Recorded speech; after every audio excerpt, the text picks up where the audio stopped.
Okay, thanks. Good morning, everybody. We were so excited to have all of you here that we were concerned that the building would be too hot with all these people here, so we set the temperature on 45 degrees. So hopefully everybody brought a jacket to stay warm. It's good to see all of you. I think the last time we were together, we were so excited to jump into working together that we didn't introduce everybody. So we wanted to just pause and do that now. And so if we can go around with the people in the room first, and then we'll switch to the folks that are online.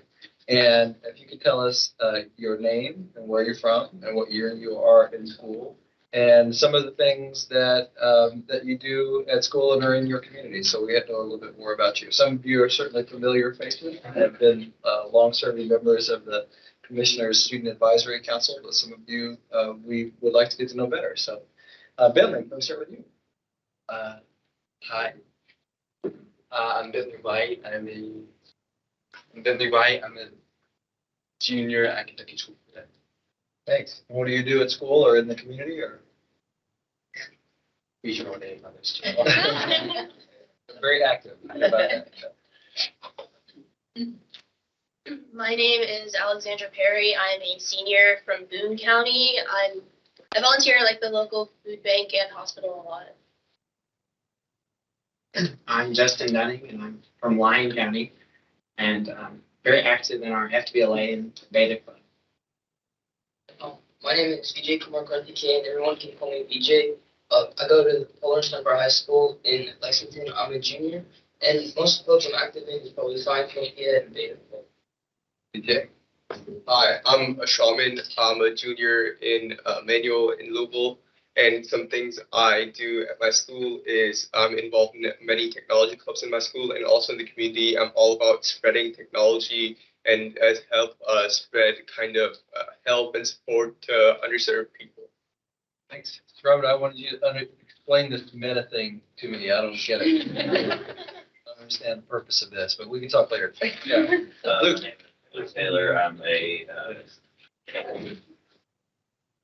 My name's Luke Taylor. I'm a senior in Davis County High School. I'm really involved in our school student council and National Honor Society.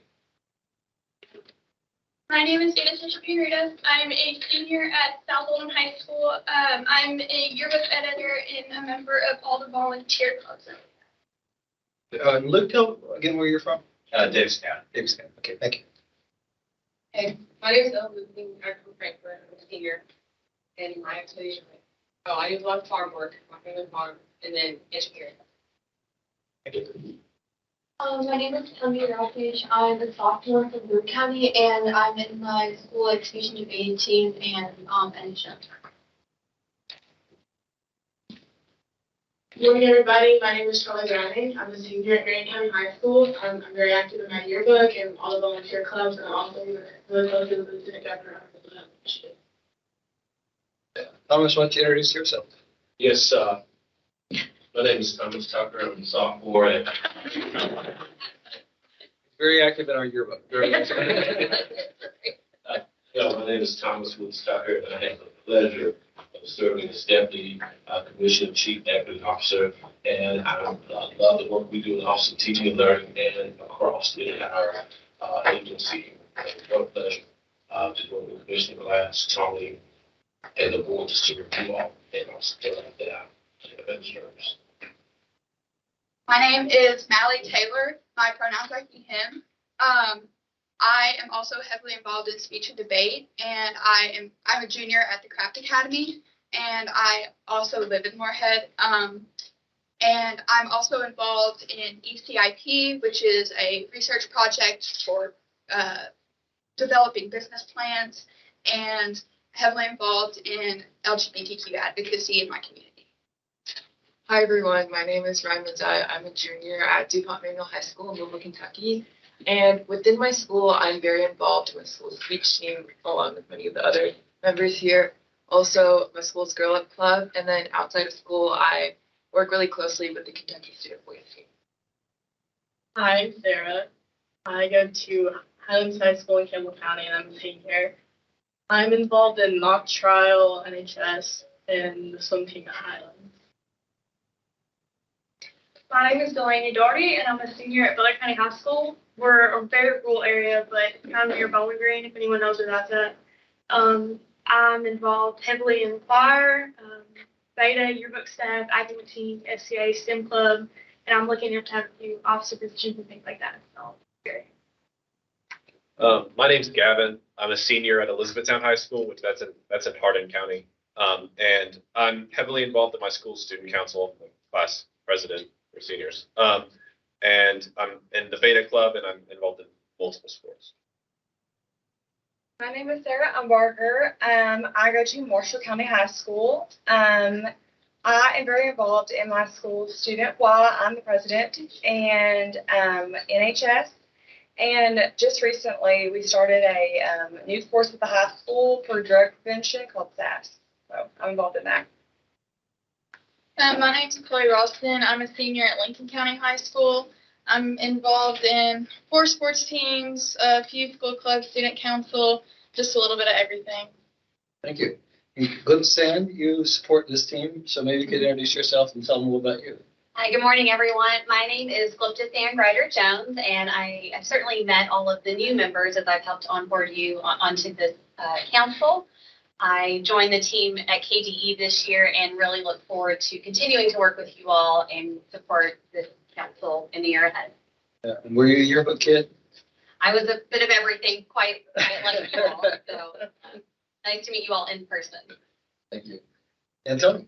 Yes, I'm Tony Cons Chapman. I am the Chief Communications Officer here at the Kentucky Department of Education. And my backstory was I was in newspaper. I wouldn't believe that, being a former reporter. Very active in my student newspaper and other sports and such. And now I enjoy crafting in my spare time. Thank you. Thank you. We have a few folks online with them. Let's see. Let's start with Jude. Jude, it's been so long since I've seen you. It's been at least 12 hours. Right.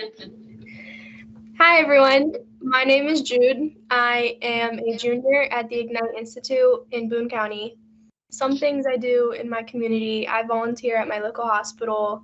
I am a part of my superintendent student council, student advisory council, and then obviously the Kentucky Board of Education student member, and recently getting into the Kentucky Student Voice team. Thanks, Jude. And Hunter. Hi, good morning, everyone. I'm Hunter Combs. I go to Knott County Central High School. I wish I could be with you guys today, but due to the flooding, that wasn't really possible. I am a part of this council. I work with the Pritchard Committee, and recently I've been helping with flood relief after the flooding in eastern Kentucky. Thanks, Hunter. And I see we have Sophia on. Hi, I'm Sophia. I'm a senior at Atherton in Jefferson County. And the main thing I do is theater. I'm really a theater kid. And one of my favorite things I do with theater is I teach after-school drama programs at elementary schools. It brings me a lot of joy. Thank you. And looks like I can't see the full name of the next person, or we've got a couple more on. Eclipse or Tony, could you see who those are? Sure. It's Amy. Amy? Hi, I'm really sorry that I can't turn on my camera right now, but I hope you guys are having a good morning. I'm a junior at Bardstown High School. I'm involved in speech and debate, theater, Y Club, my school student council, and the National Honor Society. Okay. It also looks like Lauren. Yes, hi, I'm Lauren. I'm a senior at Clinton County High School, and I'm really involved in school. I play 3 sports. I'm in the band, and I also participate in FELA, and I'm on the student council. Thanks, Lauren. I think that's everyone. You got everybody? Yeah. Okay. Cool. Great. And just for tech check-in, I am still getting a little feedback. Where's the microphone for this room located? I'm wondering if it's back there. Are you all hearing it back there a little bit, or Should is we it? mute Tony's line? Would that... I'm muted. Oh, you're muted. Okay. Good back here. Okay. Okay. Great. You're hearing things. Yes, I am. Yeah. A lot of explanations for that. That's okay. Well, great. Let's go ahead and move through the rest of the agenda then. Yeah, and I'll go ahead and toss to Glyptis Ann for the approval of the meeting minutes. Do we want to put those in the chat, or should I go over those? I know a lot of you won't have the chat, but it's just an approval of last week or last time that we met, the meeting minutes. I think most of you all were here for that, so we can put that and I can share it. We can share it online.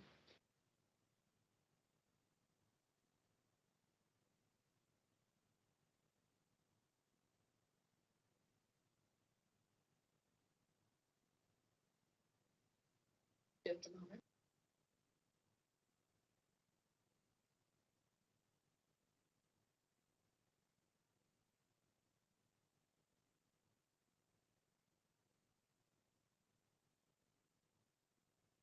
While we're waiting, I can just go over a couple of other things, just to go over the meeting purpose and the attendance expectations. So the purpose of this advisory council is to advise the commissioner on issues affecting students in Kentucky. The Kentucky Department of Education values your input, expects our members to be active participants for the entire meeting. And so that involves attendance, either in person. We only have 3 in-person meetings a year. I've tried to do my best to give you guys as much notice, and I really appreciate you guys this short of notice because we turned it from a virtual to an in-person so that we could work on the safety project. So I do appreciate that. And then just a reminder for all of you all that we can provide excuse letters and follow up with your schools if for some reason your attendance at our meetings are become an issue. Just let us know and we'll work with you on that. All right, I'm going to share my screen.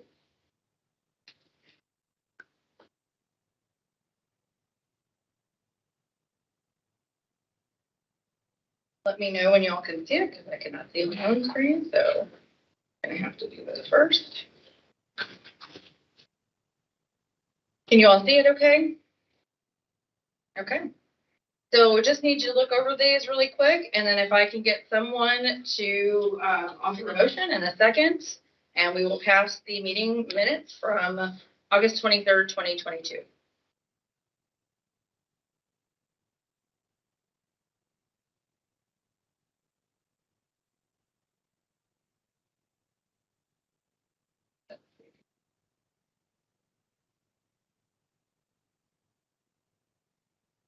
It's impossible to read that, but they seem great. Okay. Like the motion to approve. Anybody? All right, Luke, and who would like to second? Bentley. All right. Everybody in favor? Aye. Anybody opposed? All right, moving on. I think we are next up with some of our folks in the Office of Teaching and Learning. Dr. Field and Dr. Shane, if you'd like to, you can turn that around or come up to one of the tables or. Good morning. Good morning. Okay, first of all, I have not had coffee and y'all sound like me, so we'll do it again. Good morning. Good morning. Hey. So I am Dr. Fields and this is Dr. Shane. And we work in the Office of Teaching and Learning on the Diversity, Equity, Inclusion, and Belonging team. And we're excited here to do like a mental health check-in with you today. Sound good?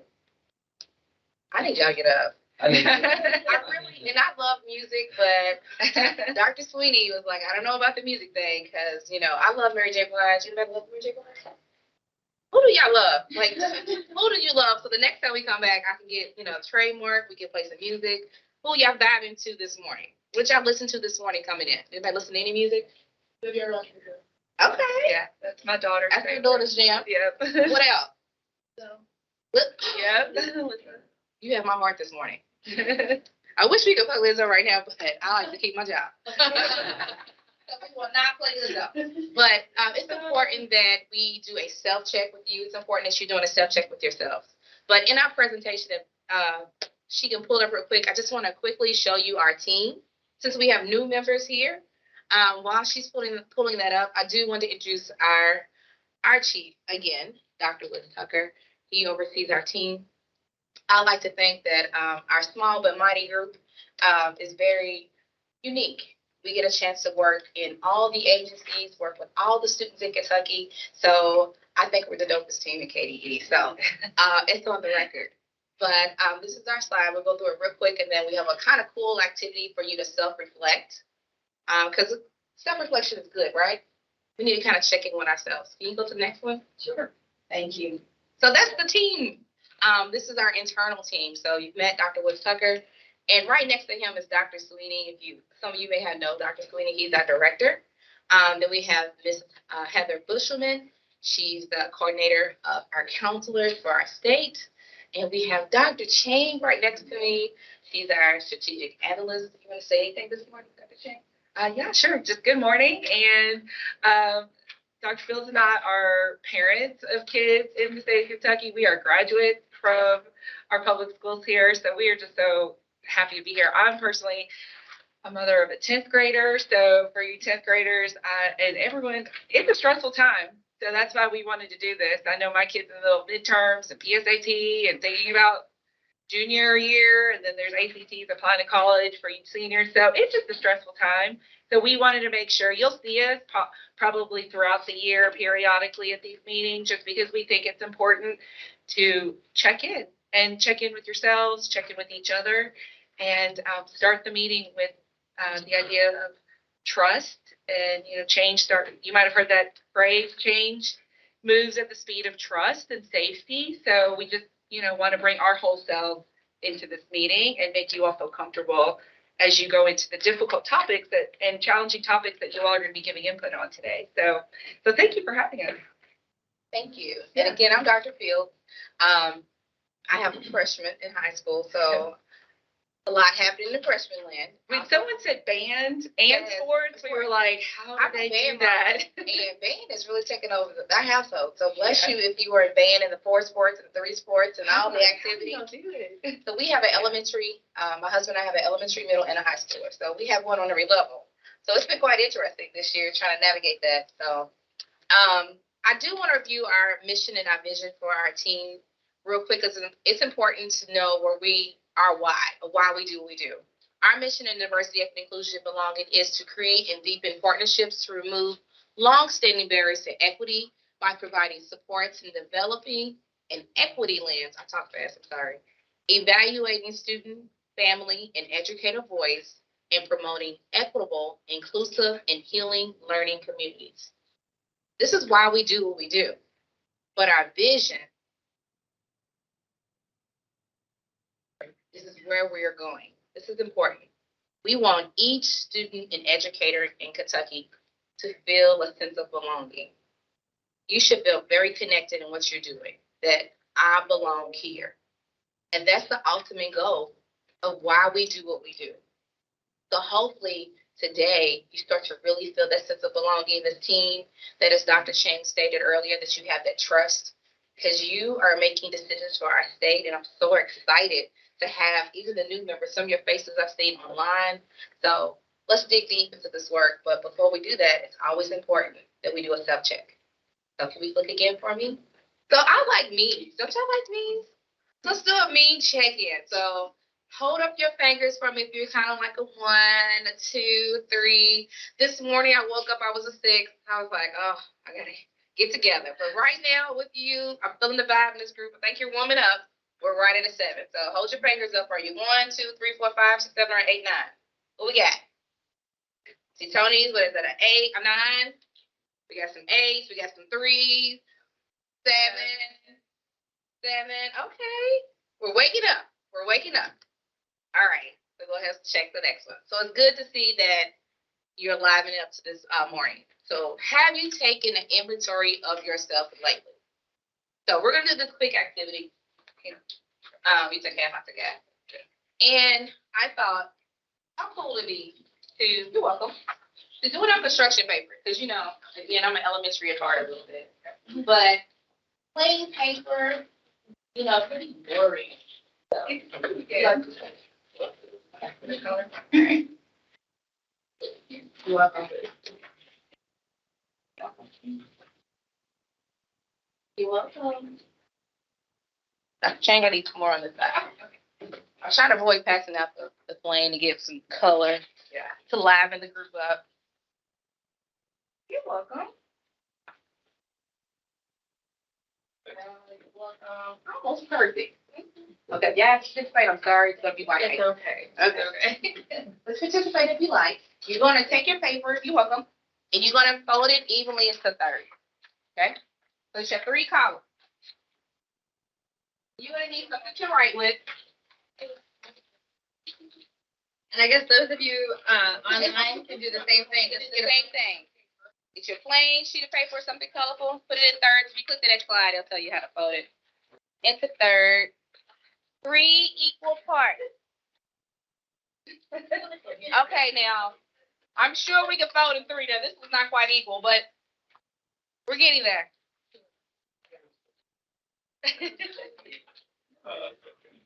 Okay, next slide. So, the first thing we're going to look at is a rose. Rose is a beautiful flower, right? So, when we think about roses, I want you to think about this first, the first column. Go ahead, click one more time. I highlight a success that you have experienced. It could be something recently, like this morning. It's successful that I got here on time. All 3 kids got to school. Nobody was crying. It's a positive morning. Husband got to work great. It's positive. Because some mornings is not that great. So what do you want to highlight for yourself today? What are you most proud of right now of that success? So write that in your first column. What are you proud of? You need a pen. There are a couple people that need pens. Okay. I have some in my bag. Here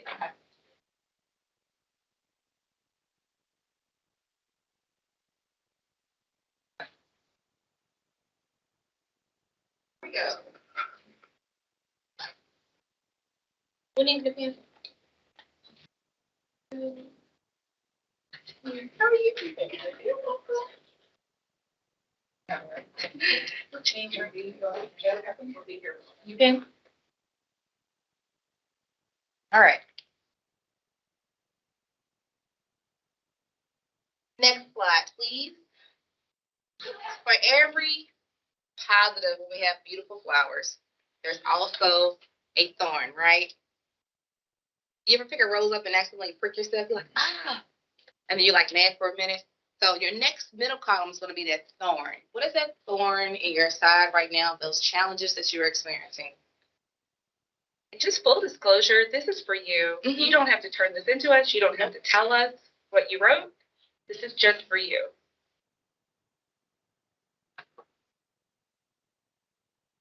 Think about that challenge of what has made it difficult to be successful.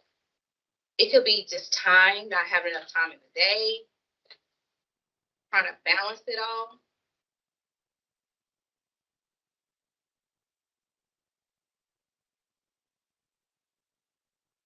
And for the ones that are testing, I know that at my son's school yesterday, all the kids that dismissal were just like zombies. They had been testing all day. So, and then they still have band after school and sport. All of those things, that's real life.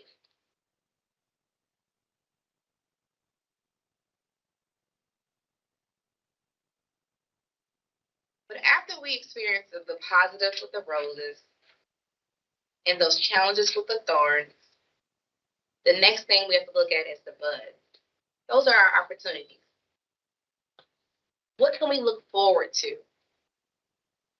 Because again, it's the cycle of life starts all over again. We go back to the bud, it blooms a flower, it may have to still be a thorn. But now we have our buds. It's a new idea, something new. What can I look forward to? What opportunities are out there for me to tap into? And think about these opportunities and what do you need to grow in those opportunities?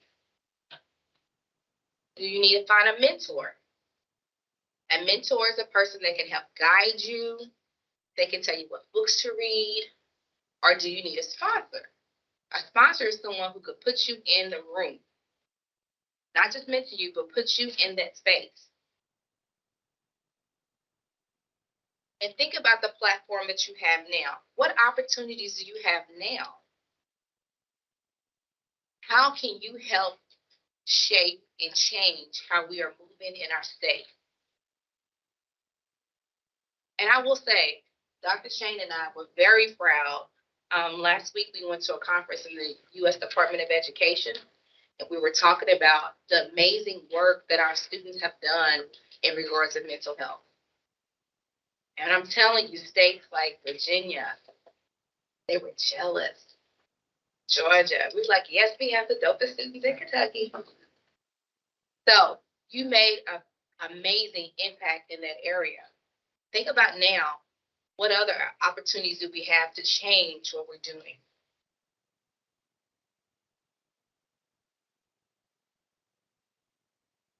So, yeah, I will just add, yeah, I totally agree. Like, Student Advisory Council idea has been in several states, but we actually had evidence to talk to people about the impact the students had last year on having mental health days added.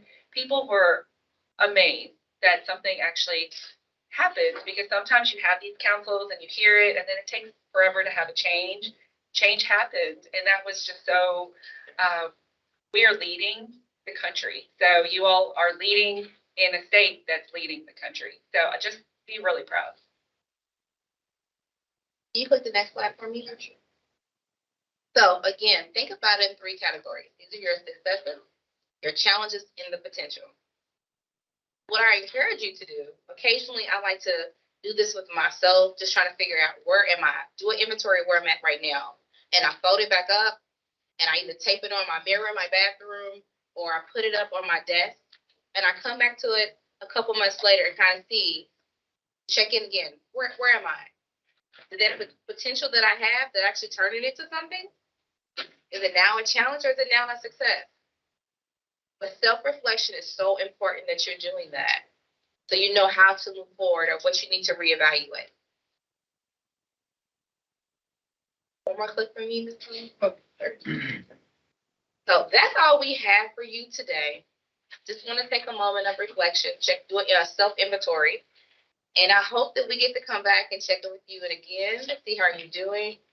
Feel free to follow Dr. Chang and myself on Twitter. We love to tweet out, take pictures and selfies, and tell you every great things that we're doing in the state of Kentucky. Have questions, feel free to shoot us an email as well. But I'm curious, the next time we come in, we check in with you. How are you doing on your self-inventory and your self-reflection? Everybody good? Thumbs up, thumbs down, or are you like in the middle? All right. Thank you so much. Okay, I do love you, but I want my pens back. Thank you. You're welcome. Any more? Okay. All right. Thank you, Commissioner Black. Okay, that's great. So the next item that we have is an overview of the supports that we provided to Eastern Kentucky flood impacted districts. And like many of you, when that first happened, it was night, and the next morning we just started to get information about what had occurred out. So there wasn't a lot of clarity about how damaging things were. Just some initial news reports of terrible flooding, and then that next morning I started getting calls from superintendents, and we were actually traveling when that happened. So I was in the airport taking those calls, and superintendents were asking me really difficult questions, and I started to get my head wrapped around the magnitude of what they were facing, because they were calling saying that they had some schools that they thought were going to be total losses. That means the building was just completely could not be used any longer, and that given what they were, the level of damage and destruction that their communities and the school buildings were experiencing, it could be months before they could reopen, if at all. And so they were asking me, what are the first things that I need to do? Where do I even start when you come upon one of your school buildings and you can't access it because it's still mostly underwater, or even if the flood waters have receded some, there were telephone poles and trees and feet of mud that were in buildings, and water that was in some cases up to the ceiling tiles. And they were struggling with what were the first steps they should do. They were wondering how in the world are we going to pay for all this? How's our community going to pay for it? Most of the buildings didn't have flood insurance. Either it was in a place that they never thought the water would get that high, or the flood insurance was so prohibitively expensive that it's just not something that they purchased. So they were struggling with how do we, not only what are our first steps, but how are we going to pay for all of the damage that took place. Fortunately, or unfortunately for Kentucky, I guess, but fortunately for the school leaders in Eastern Kentucky, we had just gone through something similar with the tornadoes in Western Kentucky. So we learned some lessons through that of things that were effective and supportive of the schools and those communities through that. We learned that there was great benefit and value in connecting all of the flood impacted school district leaders to each other, so that when they heard about a company who could come in, like ServiceMaster or ServPro, come in and help with the flood mitigation, they could share that connection with each other. And when they needed architects and engineers to come in and start assessing the structural damages on buildings, or people that understood parking lots and asphalt systems and what was the level of disruption there. Because that was a lot of what happened, is the parking lots and the roads in were just buckled and moved. So it was difficult to get in and out. And then other parts of buildings where the soil was eroded, or a wall was shifted that had to be structurally repaired, how they were going to find contractors that could come in and do this. And contractors are hard to find anyway. But when you have this level of devastation, they really needed somebody that could come in and assess quickly and start helping them repair. So our Western Kentucky districts were a big benefit in providing some connections with all of those contractors. Of course, it was similar in that they were massive community devastation that was taking place. What was different in Eastern Kentucky versus Western Kentucky is with the tornadoes, mostly it was residential and commercial areas that were impacted. The schools were largely spared. The schools in Western Kentucky were actually serving as sort of emergency hubs. So you had all of this materials and supplies being delivered, and temporary housing being set up, temporary medical centers being set up. That was all happening in the schools. The schools were these sort of hubs of activity. In Eastern Kentucky, you had all the devastation and residential and commercial areas, but then the schools were also damaged. So they were not able to use those. So the communities were also trying to find, where do we have another large building that we can sort of stage the initial supports out of. And it was not only the lack of transportation, lack of housing, damages to that. There was, of course, loss of life. There was no electricity. There was no water. And after a few days of that, it really became a real problem. So you started seeing FEMA and other federal supports coming in and setting up food distribution centers and places for people to take showers and working bathrooms, things like that. Just basic human needs were sort of set up over the initial couple of days. We did start one of the lessons that we learned from Western Kentucky, again, was the value of connecting the superintendents to each other. So we started meeting with them on a weekly basis to hear what was happening in their districts, having them share that with each other, where they could share resources with each other. Again, one of our Western Kentucky superintendents was also on those calls and has remained on those calls, because their communities are like a year ahead in terms of recovery. And so Lenny Whalen from Dawson Springs, and then also Superintendent Rob Clayton from Warren County, were great about providing here are some things that you're going to experience. And so it was things that you wouldn't necessarily think of. Like, there's going to be a ton of money and resources that are going to flow into your community. And with that is going to come people who are going to try to abuse that. They're going to try to steal. They're going to try to set up scams. And you make sure that you've done all that you can to have all the funds and resources that are coming in are tracked, and that after this is over, nobody can ever point back at you and say that you either directly or contributed to theft of that. And so that was very helpful for our superintendents up front, because it's not something they were thinking about. They were just thinking about, how do I get the lights back on? How do I get working showers and toilets for our community? They weren't thinking about that there were going to be financial predators that were going to come in and steal from them, which did start happening immediately. And they were able to put in place accounting systems to help prevent that from occurring. So we continue to meet with them on a weekly basis to hear some of the challenges that they were facing. And we started putting together a list of other needs that they would have, because almost immediately the legislature and the governor started talking about coming in for a special legislative session so that the state of Kentucky could provide some resources to those areas. And so we started asking them, what are some things that you need out? So once you sort of, if you have insurance, how much is that paying? And then what are the next things that you need beyond that? So they needed funds immediately for some of the flood mitigation. They needed funds for the long term and some of the reconstruction that was going to have to take place. And then another problem that they had is cash. So just like with your families, you've got money that comes in on a regular basis that you pay the bills with. You may have some savings that you use in the case of an emergency. But what would happen if you're in your family, if your house and your car was suddenly destroyed? You didn't have any belongings. You imagine you quickly burn through all of your savings, and then you still got, if it's a family, hundreds of thousands of dollars and other expenses that you have to think about how you manage. With a school district, that's millions of dollars.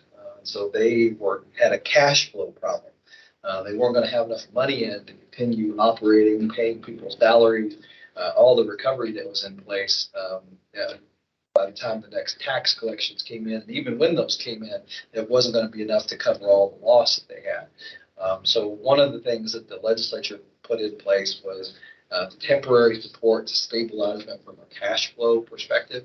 So once their reserves dropped so low, they could draw down additional resources from the state, have cash on hand to solve problems, money for reconstruction, money for transportation. Some of the areas, they had roads and bridges that were flooded out. They had to put in temporary bridges back into those places. And there were places that you couldn't take a school bus across because the temporary bridge wouldn't support it, or the turn was too tight to fit a bus through. So then they had to think about, okay, how do we transport students around? So they were having to buy Suburbans and other vehicles like that they could get up into some of the areas to transport students. So those are some of the initial things that they were struggling with. The legislature and governor did come through with a really comprehensive aid package for them, and so that helped stabilize them and get them on their feet. And then, just remarkably, there was a ton of support from the rest of the state, the rest of the country, and all of these flood mitigation contractors were just superheroes coming in and helping get these buildings reopened. So what we thought was going to be several months of disruption to learning. We were concerned about students that had all the disruption over the past couple of years because of COVID. Now in Eastern Kentucky, initially we were thinking it may be 6 months before we get a school building back open in these communities. But can you imagine, after all that you've been through, that you were faced with 6 more months of disconnection, isolation from each other? So that's what we were initially thinking about. What we saw was just extraordinary efforts to get buildings cleaned up, reopened, where students moved to other buildings. And in Perry County, we had an old school building that was sort of renovated in a couple of weeks and brought back to life, that they put 2 schools into. And Letcher County was one of the most impacted communities that we saw. And their struggle was not only the flood damage that was 8-10 feet of water in the building and all this mud they had to move out, but their wastewater system in the community was devastated, and they were saying this may be 6 months before we can have any sewer systems. So of course you can't operate a school if you don't have any wastewater management. So they were starting to explore all kinds of solutions around that. And really over a period of about 2 months, with the efforts that the school district personnel had and all the support that they had, we saw this extraordinary turnaround. Buildings started to get cleaned up and reopened, and just things happening that you might not think about. Like one building we visited in Jenkins Independent, the school was flooded with about 3 feet of water, so it wasn't as significant as some other areas. But one area of the building was this sort of wooden add-on preschool wing, and the rest of the building was concrete blocks. Well, the wooden preschool wing, all the wood just soaked up all this water, so it went up in the walls and the ceiling. And so after about 3 days, they had mold in that whole area, so that all had to be just torn out and removed. And then another part of the building, they had these floor tiles that were put down probably in the 1960s with some kind of alien glue substance that it was almost impossible. Once they started to get the tiles off, this glue that was underneath was just almost impossible to get out of there. And then they found out they had asbestos in that. So then you have to mitigate that, this whole system of like sealing it off and scraping it out. And then we went through, after all that had happened, we walked on it. Your feet still kind of stuck to it. It was super weird. So if you never need anything sticky, figure out what Jenkins put on the floor. That was that substance. So that was some of the initial challenges that school districts worked through. And then really by mid-September, late September, they were all either opened or had a plan to be open. So it was really incredible and extraordinary. And we have Hunter was a student that's in Knott County. And Hunter wrote about some of the experiences in his community. So Hunter, I wonder if you could tell a little bit about what your experience was and some of the things that happened in your community, and also where things are right now.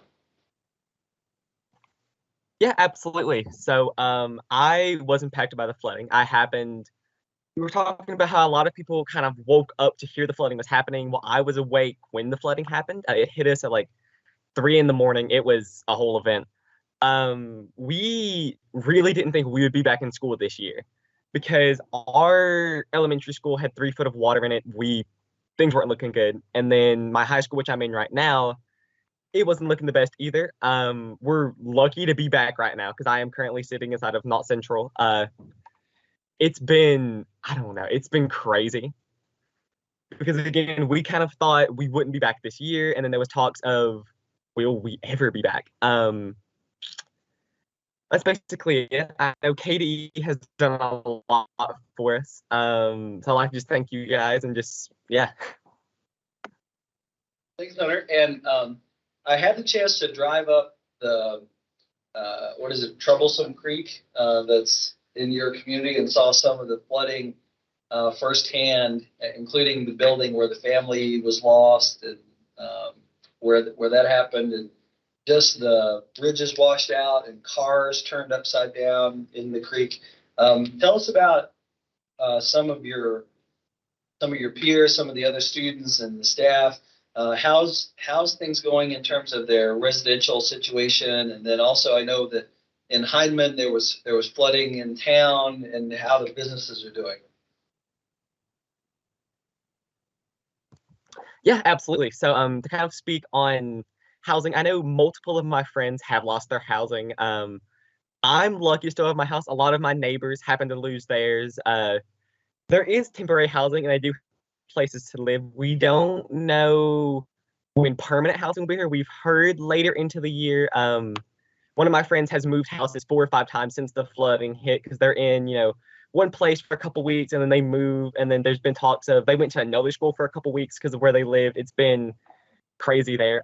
Speaking on businesses, if it's downtown, it's really gone. We lost basically everything there. Some businesses were lucky enough to still be standing. And a lot of those businesses have actually turned into kind of resource hubs. I know a lot of like this local pizza place has been giving out free pizza since the flooding hit. And that was 2 days after the flood hit. So the day of the flooding, the building was completely washed out. And then 2 days later, they were handing out pizza, which I thought was amazing. We're slowly coming back. We don't really know when. We've heard maybe within this year, we could be back to a kind of type of normalcy. But right now, it's a new normal in the sense of how COVID was. Yeah, and that's where things are right now. We are hearing that the districts where the floods impacted have lost some enrollment. So some of the families that lost their homes, they just left and everything was gone. So there's no reason for us to stay here. So we're leaving and never coming back. And so some of the communities have lost students and lost families and lost enrollment. So that's going to lead to a decline in the resources in those school districts. Your funding is tied to enrollment, so which will lead to the only way you really handle that is you have to make the staff smaller. You have to either through attrition or layoffs, you have to eliminate staff. And we've had damage to the tax base. So the property values will shift and fall. Some of the buildings may not be able to be used for either commercial or residential purposes yet. So that will cause a longer term issue for them as well. So looking ahead, while there's sort of a clearer path on what we do with buildings and what we do with reopening and reestablishing all of those, there are still questions around long-term finances for the school districts. Do you all have any thoughts or questions or for Hunter? He's living through it right now and lived through all of this and did a great job writing about his experiences as a Kentucky teacher. Or any of you that have relatives or families that experience that as well, maybe you could tell some about what you heard or what you experienced. Anybody have any questions about the supports that we're providing to the districts, either Western Kentucky or Eastern Kentucky? A lot of that is still going on at the same time.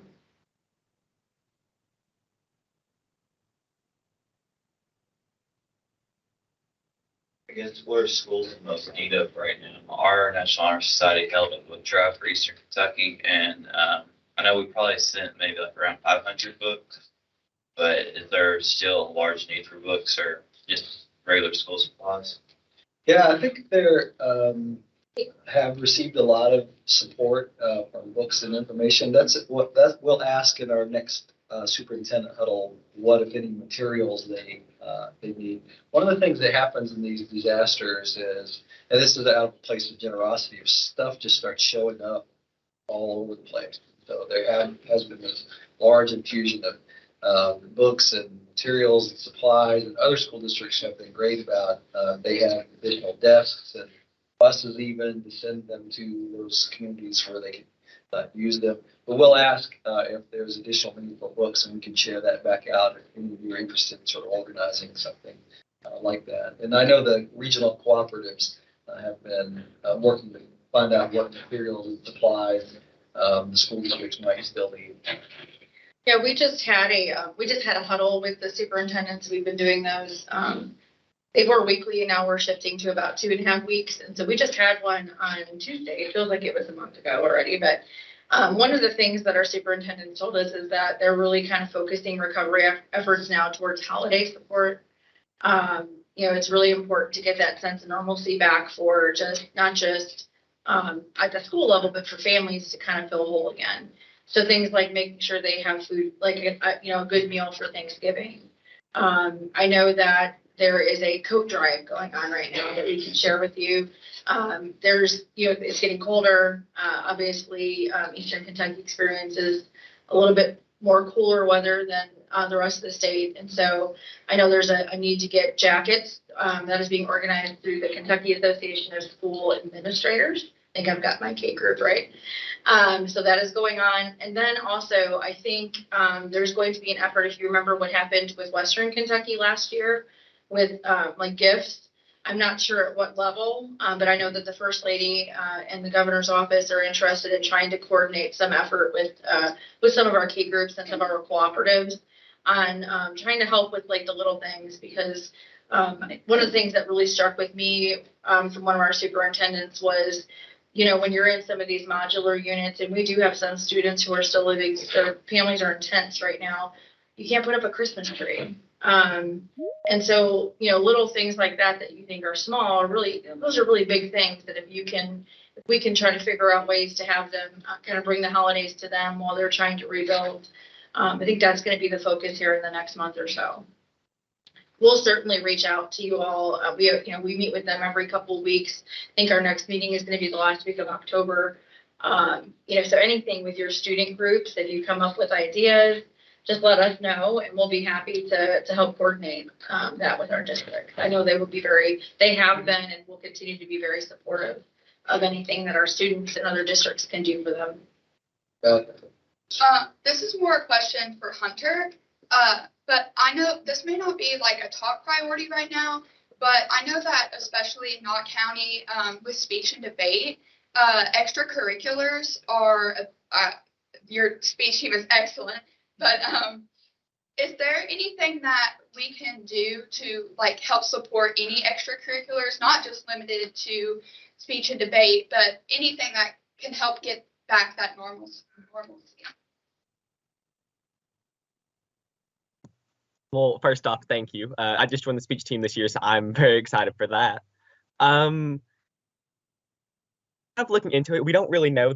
Biggest thing we're worrying about is how do we fund trips, because a lot of our trips for speech and debate and extracurriculars are based off of community funding, and you can't really ask the community for donations when, you know, they may not have a house, and money is kind of it's a weird topic there. It would have to depend. I don't know. We're kind of coordinating with our school district and our teachers to kind of see how would they want to reach out about that. I don't know though, honestly. We're worrying about funding. We are on to go to tournaments this year. We're kind of still a bit iffy because some of our team members don't have houses. So we're kind of, you know, can we get them to tournaments and can we get them back? We're kind of figuring that as we go, but I think that's all I can really think of.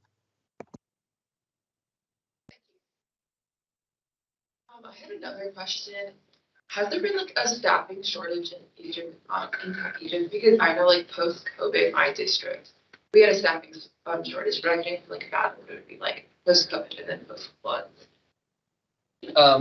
The communities there, my impression after talking with the superintendents is the same staffing challenges that other districts were having, they were having in Kentucky as well. So it wasn't any better or any worse. But it was the same sorts of things. So what that looks like is for a lot of the hourly positions like bus drivers, which relates to the question you asked about when it comes to transporting students for activities and events. There's a statewide, really national shortage on that. That comes from there are other higher paying jobs for people with a commercial driver's license. So it makes it difficult for school districts to compete with that. And then food service workers or custodial staff or teachers' aides. This can sometimes happen when the economy is really strong, which our economy may be, weakening some, but the job market is very strong. So there's lots of options people have right now. So schools tend to struggle with that. And then with the teaching profession, we've seen just the lessening of the number of people entering the teaching profession over the past few years, and that's having real impacts in districts across the state where they used to have dozens or 50 plus applications for positions. Now they're getting 2 or 3, if at all, for some positions. So they're struggling with that. So I did not hear that they were struggling with staffing anything outside the ordinary of what other districts are experiencing, but it compounds. It goes on top of all the other challenges that are already there because of the flooding. So I think then looking forward, as Tony mentioned, the superintendents in those communities have said that their concerns right now are colder weather coming and how they'll make sure people are warm and appropriately clothed for that coming up. the holidays and making sure that people in their community have positive and good experiences through the holidays. I think the First Lady may be organizing some supports around that. So we can make sure, I know all of you, as we run around, you're very active in the community. There may be some things that you could do from your schools to help organize students to support some of those efforts. So we'll keep you in the loop on that. And I appreciate Mally's comments about extracurriculars, because that is something that is really important for kids and helps them feel connected to their community. And so I think it was a beta club that was from Hardin County that had just traveled to Knott County. And I think the initial plan was they were just going to give donations for the community. And I think the beta club actually raised the money, their beta, and surprised them and got all their entries and everything for the state competition. So I thought, that's just a really neat example of other kids helping kids, so knowing that that might be a challenge or a barrier this year. And so I thought that was a really neat idea. Probably something that could probably be duplicated, from beta club to beta club or speech club to speech club or anything like that, is maybe just reaching out and having your sponsor reach out to their school sponsor and saying, what can we do to help? Will you be able to go to the state competition? If not, what is your barrier? And I think that's a great idea. So I'm really happy you brought that up. Okay. All right. Before we jump to the next one, I did want to give Jude an opportunity. We just had a 2-day Kentucky Board of Education meeting.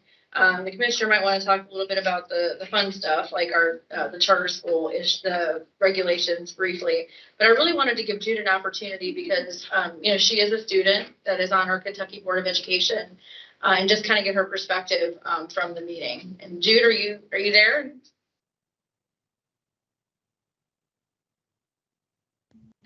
I am here. Sorry.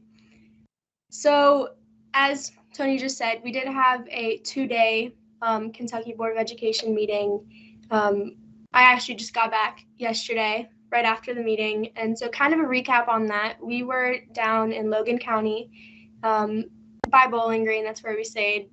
And during the meeting, the board approved 10 regulations relating to public charter schools in Kentucky. If the commissioner wants to talk on that, it was a controversial subject and there was a lot of discussion. And if you're interested in this, I recommend either watching just the last 30 minutes of that live feed or checking out the news release.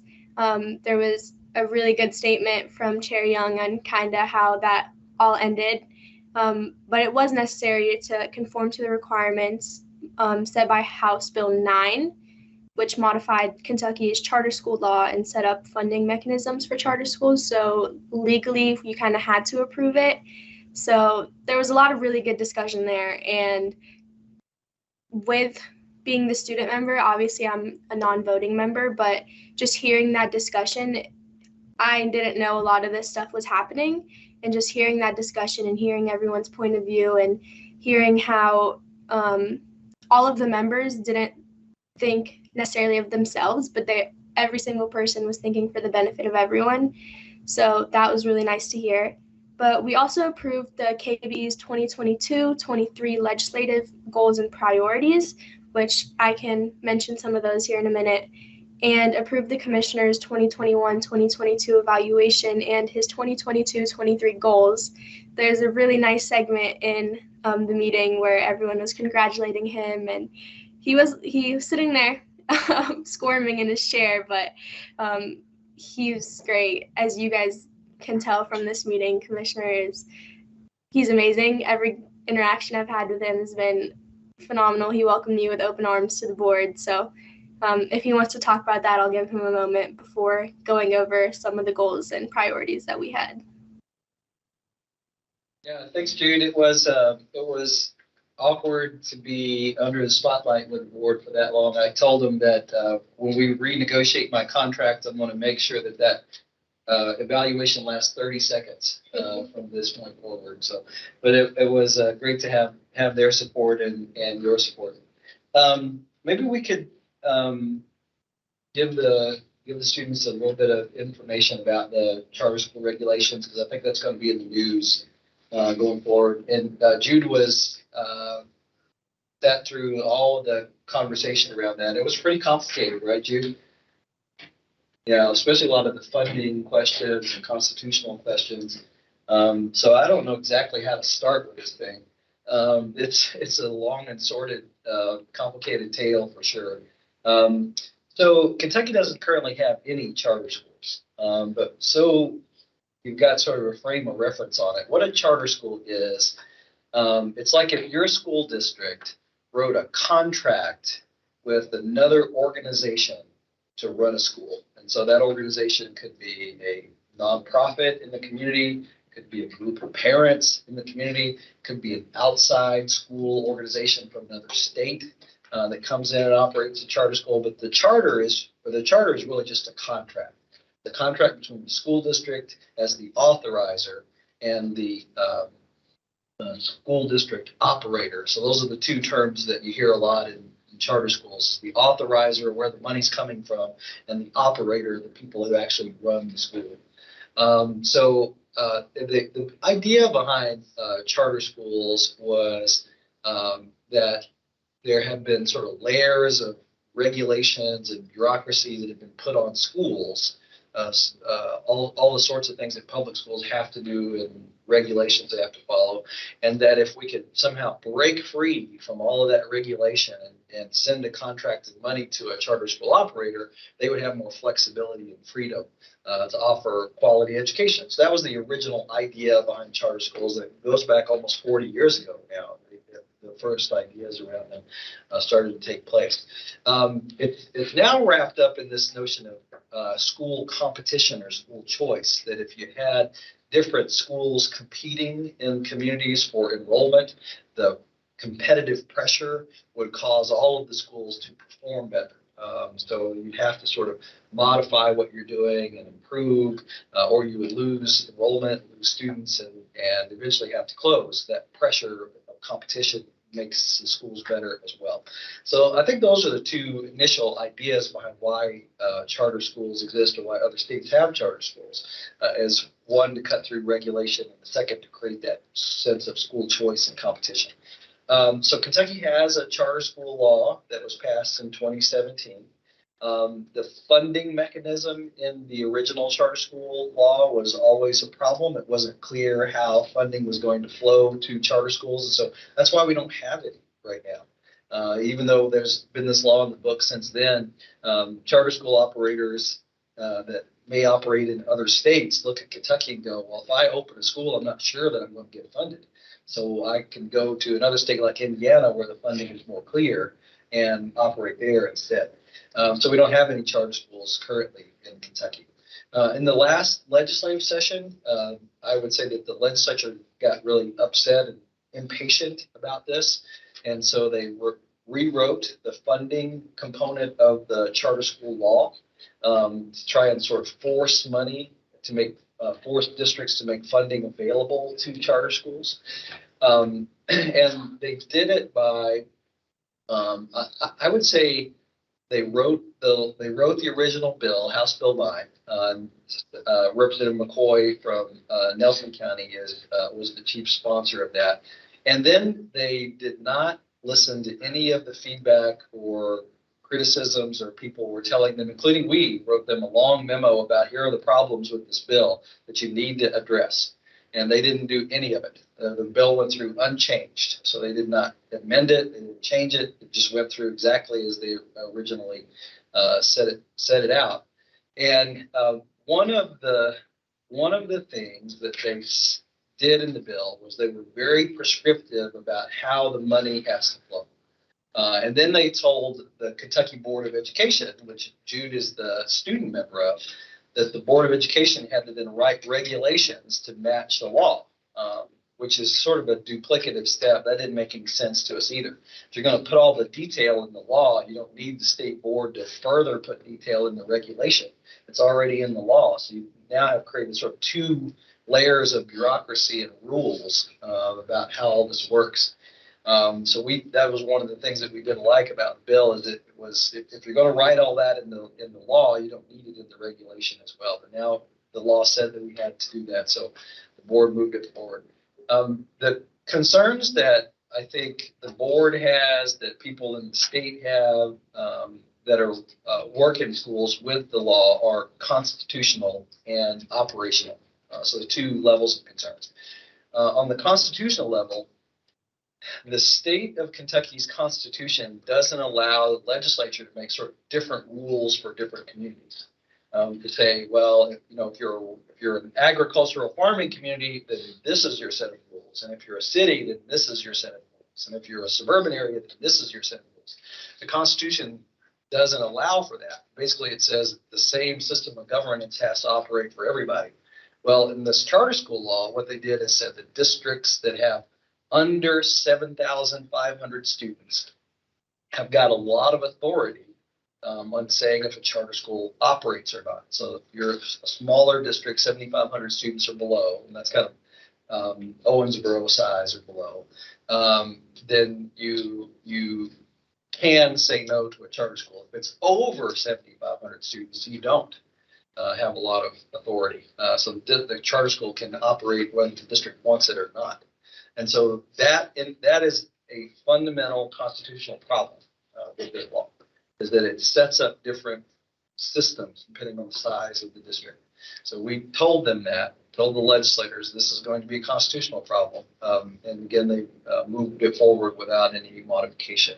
The second constitutional problem in the law is that the Constitution sets up local tax collection, so what your local school board collects from the community. The local school board has the authority on how those funds are spent in the Constitution. Well, this law forces that local school board to send that money to a charter school. So even if the local school board doesn't want to do that, or the local taxpayers don't want to do that, the law forces the school board to do that. So that's another constitutional problem. So this law has at least two constitutional weaknesses, we would say.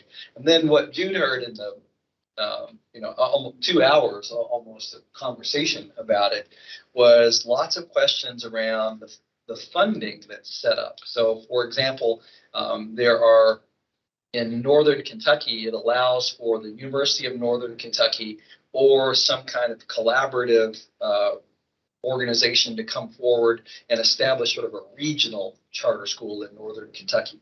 Well, one of the questions is if that's set up in Campbell County or in Kenton County, that charter school operates and that may draw students from the whole region into there. But the way that the funding is structured, it seems like if it was set up in Kenton County, that Kenton County alone would be responsible for funding it, even though students would be coming from all of these other districts. So that's a serious question about the funding of it and the real burden on any community that it operates in. Certainly that probably wasn't the intent of the legislators. You wouldn't design it like that because it would be profoundly unfair to the community that the school operates in. But that's what's in it. And again, the legislators were not open to feedback on it or making modifications to it.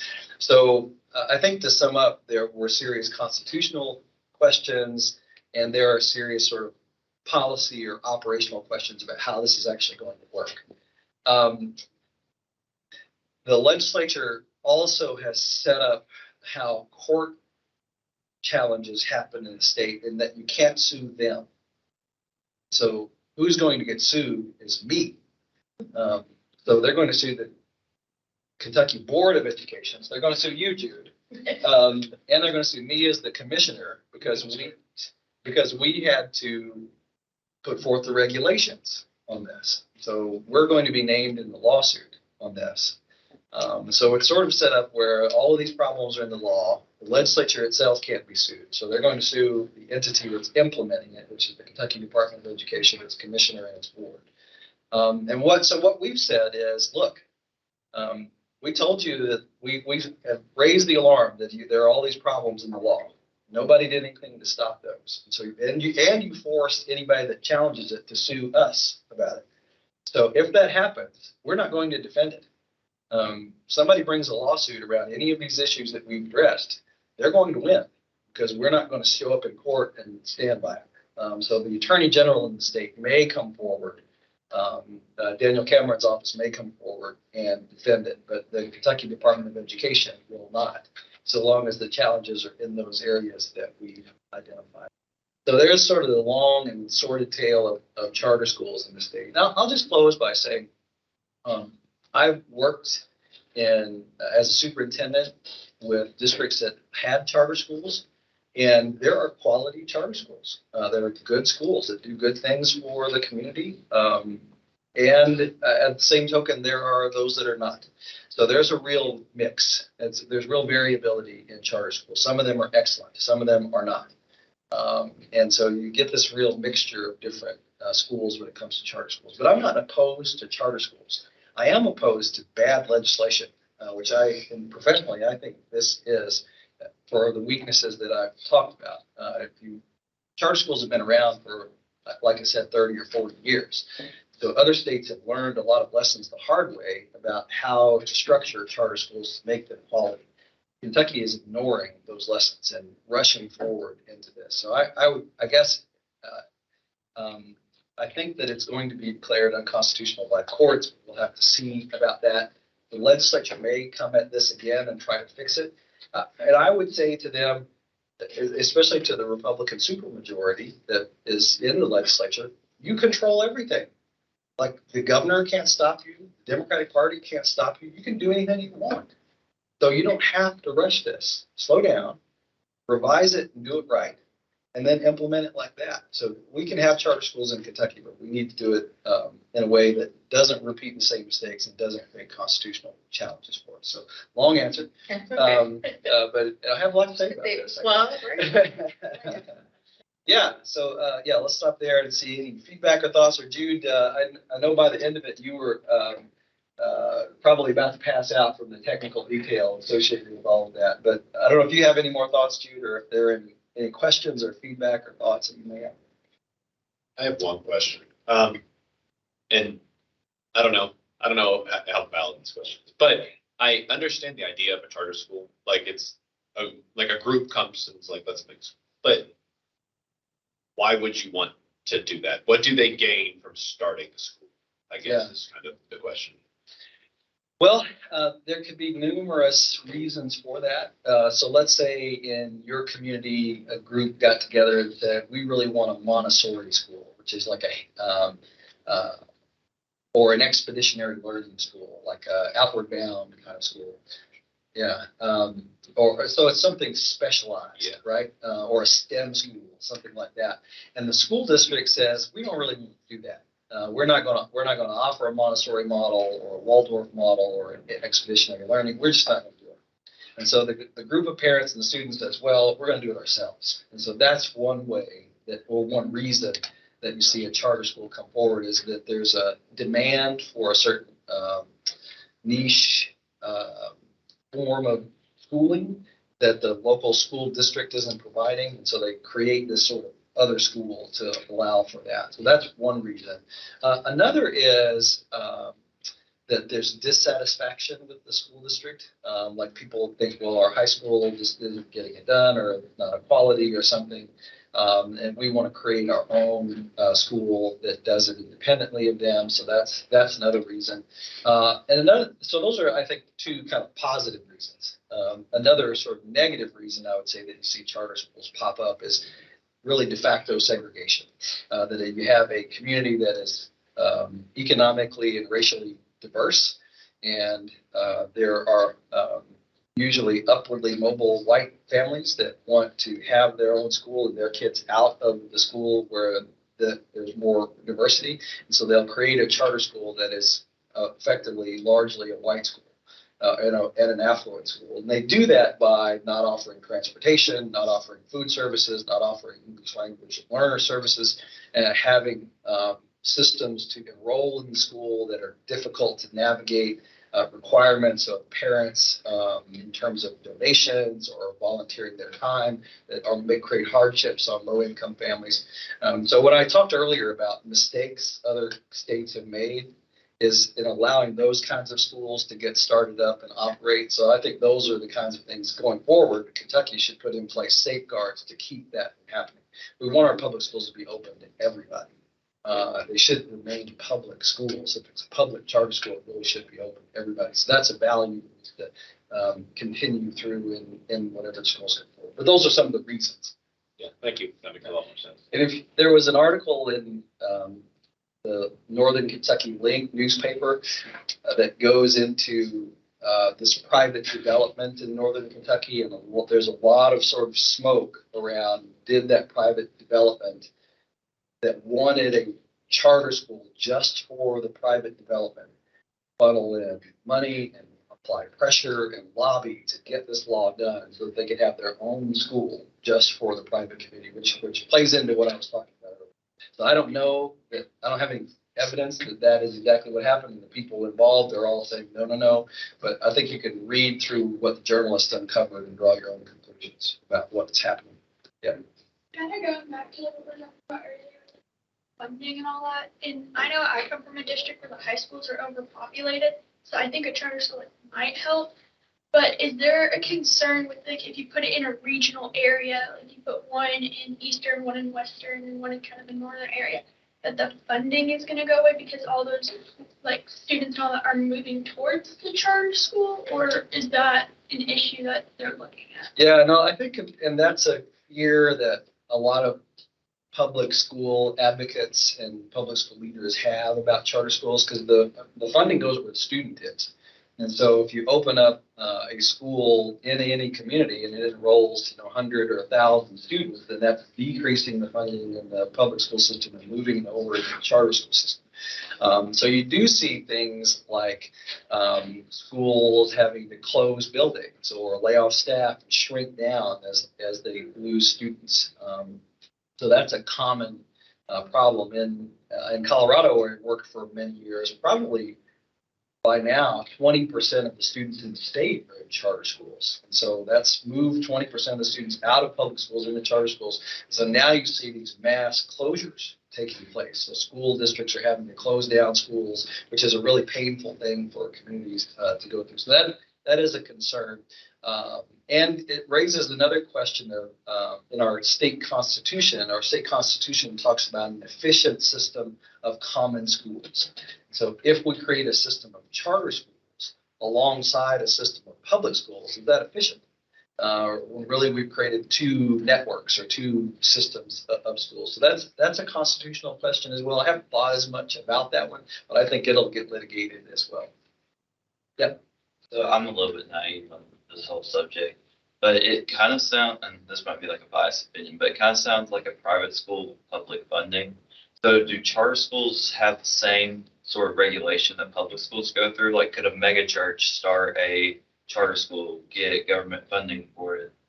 Yeah, it's different state to state, and this is a criticism of charter schools, is that they are publicly funded private schools. A lot of people say that about them, and I would say that in some cases that criticism is valid, and in some cases it is not. You have charter schools that are absolutely have at their core, they want to serve the community, they want to be open to everybody, they want to offer quality education, they want to be part of the network of schools in a community that's doing good. So that is there. And then there are effectively institutions or organizations or individuals that want to offer a really private school experience that is exclusionary, that may not be secular in nature, and they want to pull down public funds to do that. So again, I think it goes back to, are you trying to divert public funds into private education effectively, or are you really trying to create more public education options? So how you structure the charter school law in the state is going to drive a lot of that. So I think, again, that Kentucky is poised to repeat the same mistakes that other states have made, because we haven't written into the laws or the regulations things to prevent that from happening. Yeah. So kind of piggyback off his idea, Do charter schools have regulations for curriculum? Right. So yeah, you asked about are they held to a different or the same standards? So and I'll answer your question about curricula. And it's complicated because sort of is the answer. So there are some regulations and statutes that charter schools are waived out of. And so they don't have to follow some things. So in some states, charter schools, for example, don't have to hire certified teachers. Or they may not have to follow the same set of state standards that other schools do. Or they may not have the same regulations when it comes to how long you have to be in school or things around contracts for teachers. So there are some laws or regulations that the charter school gets waived out of. Now, again, was one of the original ideas of charter schools is cut through all the bureaucracy and free them up so they have more flexibility.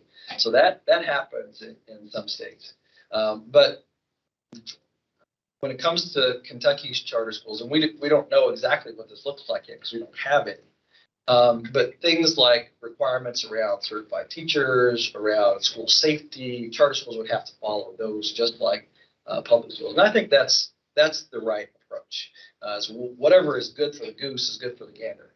So if you got a bunch of rules that you're putting on your public schools, and then you're going to flow money to some operator of a charter school, the same rules ought to flow to them, the same accountability, the same requirements ought to flow to them as well. In terms of curricula, schools and districts have a lot of flexibility when it comes to the curricula that they offer. But they all have to teach to state standards, which are sort of high-level concepts, and then they'd be tested on those standards in English language arts, math, and science. So there is a requirement that they sort of be aligned to state standards, but they have a lot of flexibility in what the curricula could look like. Yeah, good. So do local school boards or school districts have that have over 7,500 students? Do they have the elective authority to outline certain requirements or steps that they would like to see these sort of schools fulfill within their charters? Or if they don't fulfill it? Yeah. So again, the charter is just a contract. And so in the contract between the school district and the charter school operator, you can put in requirements about how the school is going to operate, what it's going to do, where it's going to be located, what its curricular system is, how it's going to recruit students, how it's going to transport students. All of that is written into the contract with them. So the difference in the 7,500 students is that if you're below 7,500 students, the charter operator has to have an agreement from the local school board to put in an application to even start the process. So effectively what that means is if you're a smaller district, you can say no or yes to anybody that comes forward to operate a charter school. If your district is over 7,500 students, you do not have the right, or you don't have the power to require that agreement. So the charter school can come forward and open without over the objection of the local school board. So that creates the constitutional problem I talked about. There's a different set of rules depending on the size of your school district. So that's probably going to get sorted out in court whether or not that's legal. There was just this past year, the legislature put in place a new rule that only applied to Jefferson County, not anybody else in the state. So Jefferson County sued me and the state board over that. And we agreed with what Jefferson County's perspective was. What their argument was that the legislatures violated the state constitution by putting in place a set of regulations that only applies to Jefferson County and nobody else. The court agreed and struck down that law. So now you've got precedent in the state where the court has said you can't do this when it comes to schools. And so this charter school law has the same problem. And that there's a different set of rules that's created. Yeah. Sorry, can I kind of answer for a second? Because I'm kind of like representing education when I go. With the overpopulation of some schools, I can see like that charter school helping, but are we worried that would shut down school just to overpopulate more of a county? And will there be any way for them to balance that out? Yeah. Thomas was here earlier, and the district that he worked at in Colorado was growing like crazy, like tens of thousands more students every year. Like they were building a new high school every other year, in that community. It's the south part of Denver, which was just growing like crazy. And one of the things that that community did to help handle the growth was open charter schools. So it's similar to the question that you're asking. Instead of the school district itself growing and building all these new schools, they had people come forward or organizations come forward and said, we want to start a charter school and we can help take some of the pressure off in the growth. So that is something that you see in growth areas. It's also something that you see sometimes in really rural, remote areas. Where you have a community that may only have 100 students or something, and if it's geographically a long way from other area, and the community says we want to have our own school here, like a K-12 school. We're going to operate it ourselves, and there's some supports that we get from the school district, but effectively we want to be independent. So you see it happen in those cases as well. Would you see it as where you could balance out each school to like make a even with the amount of students and then send that portion to a charter school, or would that kind of just be as? Yeah, you have to have an enrollment system. So one of the things that needs to be spelled out in the charter application is how are you going to select students in.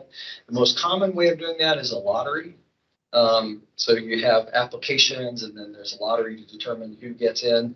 The lotteries can be a problem in that if there are lots of steps involved in getting your kid's name in the lottery, then you have poor families that won't do it, or if there's no transportation or supports that are at the school, then who applies to be in the charter school is people that are affluent, right? Well-to-do, or the district, charter schools, I would say unethical charter school operators have done things to discourage things like kids with disabilities from enrolling. They'll say, well, your kid needs speech, or your kid's got deaf and hard of hearing needs. We don't really do that here. You should look at somewhere else. Okay, public school can't do that. And it really is unethical that a charter school would do that. But you have some that do that. And again, I'm not casting an aspersion on all the charter schools, because there are charter schools that absolutely welcome all students and want them there. But this has been a challenge. Yeah. So within what you just said, is it possible for like individual charter or for the state regulation to include like person blind or something like that? You can have, you can't create criteria around race. So you can't say we want this many black kids and this many white kids and this many Hispanic kids. You can use, you can create weightings around things like income. So for example, let's say all of us were putting our names in the hat to get into a charter school, and there's only 10 spots. So around this room, only 10 of us are going to get in. So we all get, a ping pong ball with our name on it that we get to throw in. But because I come from a low income family, I get to put in 2 ping pong balls.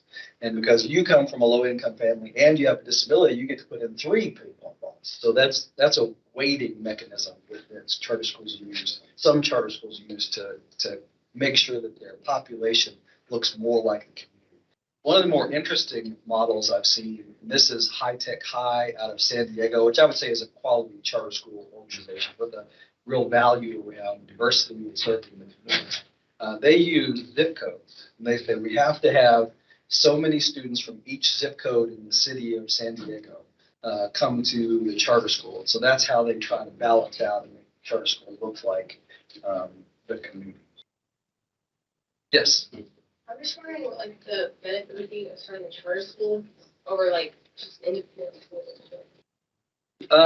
Well, I don't think that the law in Kentucky allows for more independent districts now. So I'm not sure on that. We probably need an attorney here to walk through the history of independent districts. But I don't think that, like, there is a mechanism to sort of shrink districts now. Like consolidate them. So there's a mechanism in the law for an independent district to be absorbed into the county district, but I don't think there's a mechanism any longer for a district to separate, or for an independent district to separate away. Luke had a question, and then I think Billy did. Yeah, I think I might have misheard, but did you say that on Tuesday there was approval for 10 charter schools? So there are 10 regulations. 10 regulations. And 5 of them were regular regulations and 5 of them were emergency. So the reason for that is the law took effect this year. So we have to run emergency regulations to have it in place immediately. And then the regular regulations take 9 months to implement. So they'll take effect in 9 months, and then the emergency regulations will follow it. So that's one of the complex things Jude was having to sort of process through with the rest of the board. Is why are we running 10 different regulations on this? We needed 5 of them for policy changes in the long term, 5 for the short term. That's what the board had. Have you heard any messages about charter school going forms?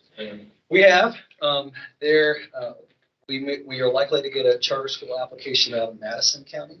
And the law did require 2 pilot charter schools, one in Louisville and one in Northern Kentucky, but they're sort of more murky because the city and county of Louisville has to operate one, or Jefferson County has to operate one, not the school district, but the municipal government. And then in Northern Kentucky, it's either the University of Northern Kentucky or the regional collaborative. So it's not clear. I don't think Jefferson County's done anything to go down this path, or would the city government not really. They don't really have any background on how to do this. And then Northern Kentucky is evaluating it, seeing if it's something that they want to do. We have heard from a group in Madison County or Richmond that is interested in moving forward. But I think it's going to be, one of the questions is going to be what happens with any lawsuits that come forward, because that may blow up the whole thing before we get to that point. Yeah. I come from a rural area, and we only have 1 middle school, 1 high school, and 2 elementary schools. So during COVID, we had a lot of pushback and a lot of students that transferred to like church schools in the area because they didn't appreciate the way that we handled COVID and masking and regulations like that. So if there were to be a charter school built in the district and our school, or like my high school, had to close, what happens to students with disabilities and students? Where do they go? That is one of the questions that isn't well defined. So it's, I think, contemplated that a charter school would operate alongside like a comprehensive school system, and that the student would have access to either one of them. In practicality, what has happened in other states is that charter school operates, they apply exclusionary practices, so not everybody actually gets enrolled in the charter school.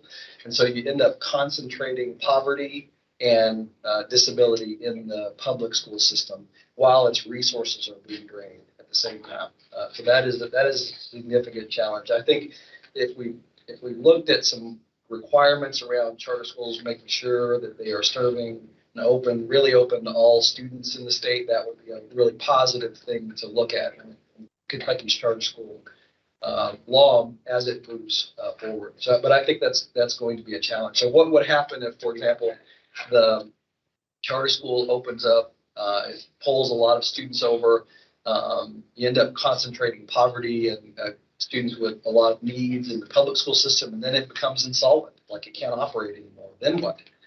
You end up with the places where the public school system doesn't exist or operate anymore. What does that look like? In Kentucky, the law is that every county will have a county school system. But when you start moving students and resources away from it, I think it will create some problems in the future. We'll see. Let's do one more question, and then Rayma, and then we'll probably need to move on. So I don't know if this is sidetracked or not, it's more of a clarifying question, but a lot of the backlash that I've heard right now surrounding charter schools sounds really similar to the backlash surrounding magnet schools. So I know charter schools are independent, partially independently owned, which is why they differentiate. But has the topic of magnet schools been? So a lot of larger school districts have these sort of specialized schools like magnet schools or Fayette County has a STEM school and SCAPA and programs like that they operate, which can serve some of the niche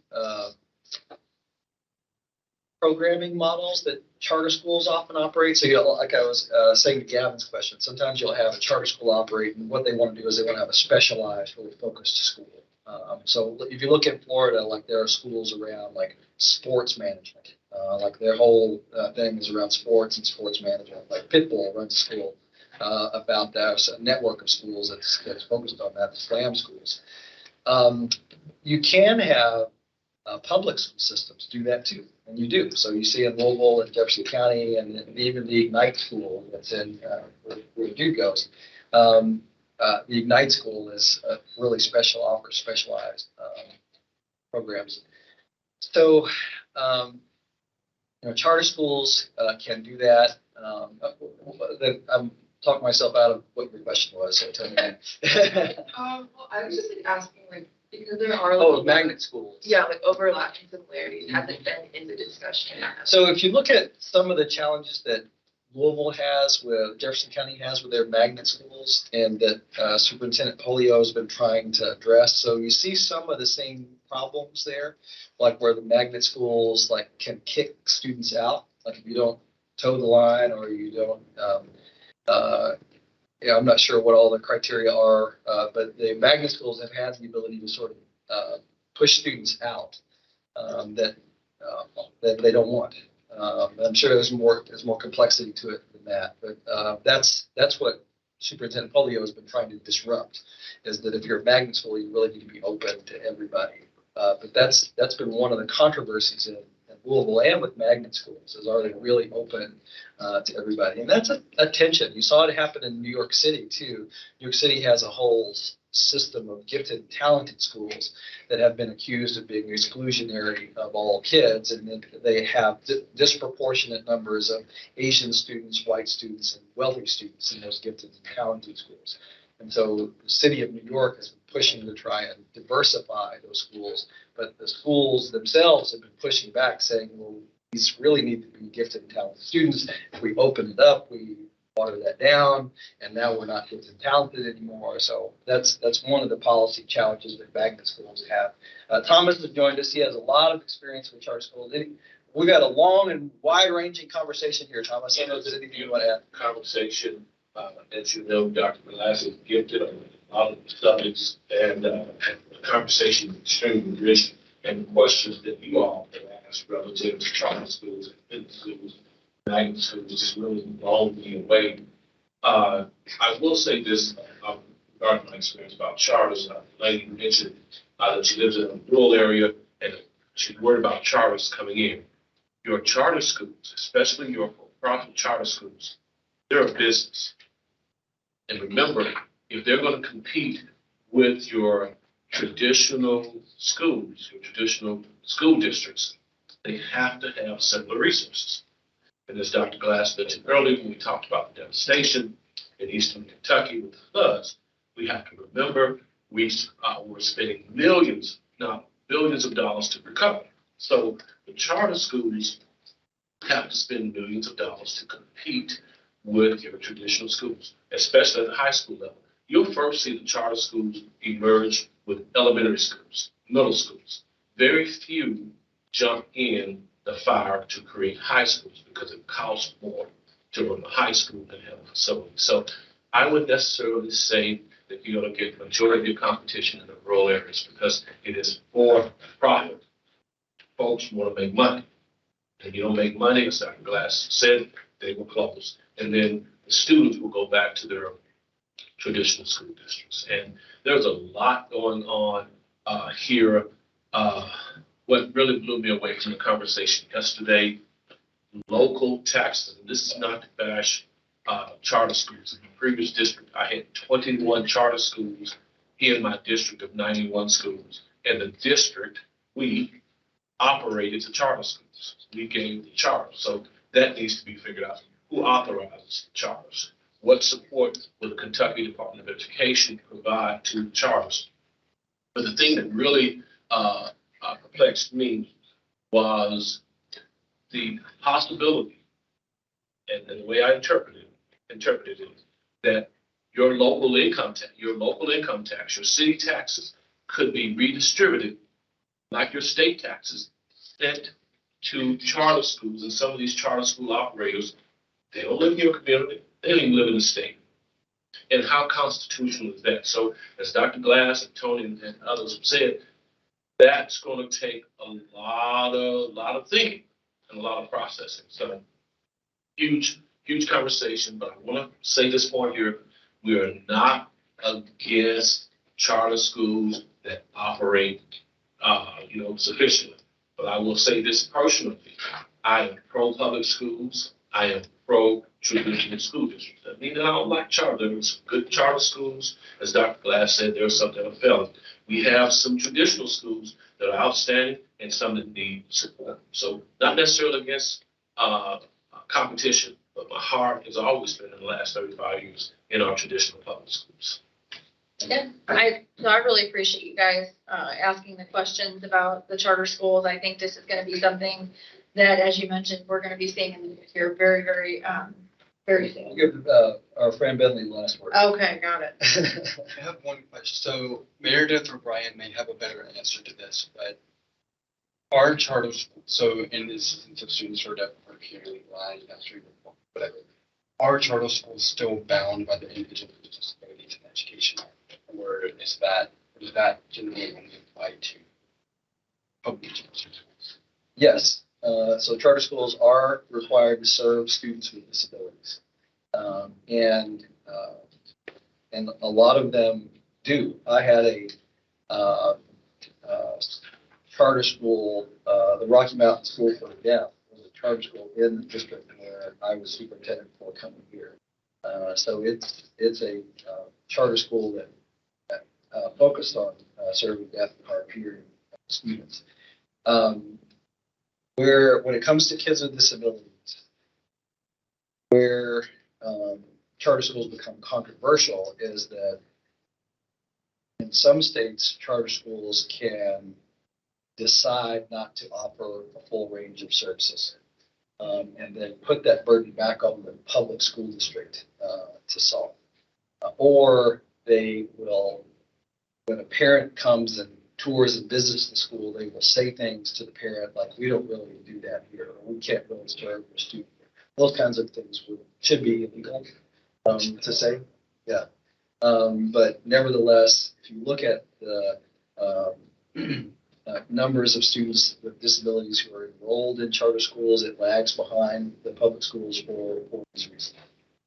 And again, you have sometimes we're casting broad generalizations. You have some charter schools that absolutely are doing the right things. I think an important consideration is sort of the distinction between compliance and a thoughtfully designed program that serves the needs of all students. And so certainly there are expectations for the charter schools to have minimum compliance with all of the health and safety rules and American with Disabilities Act, all of those things. But are they going to go above and beyond?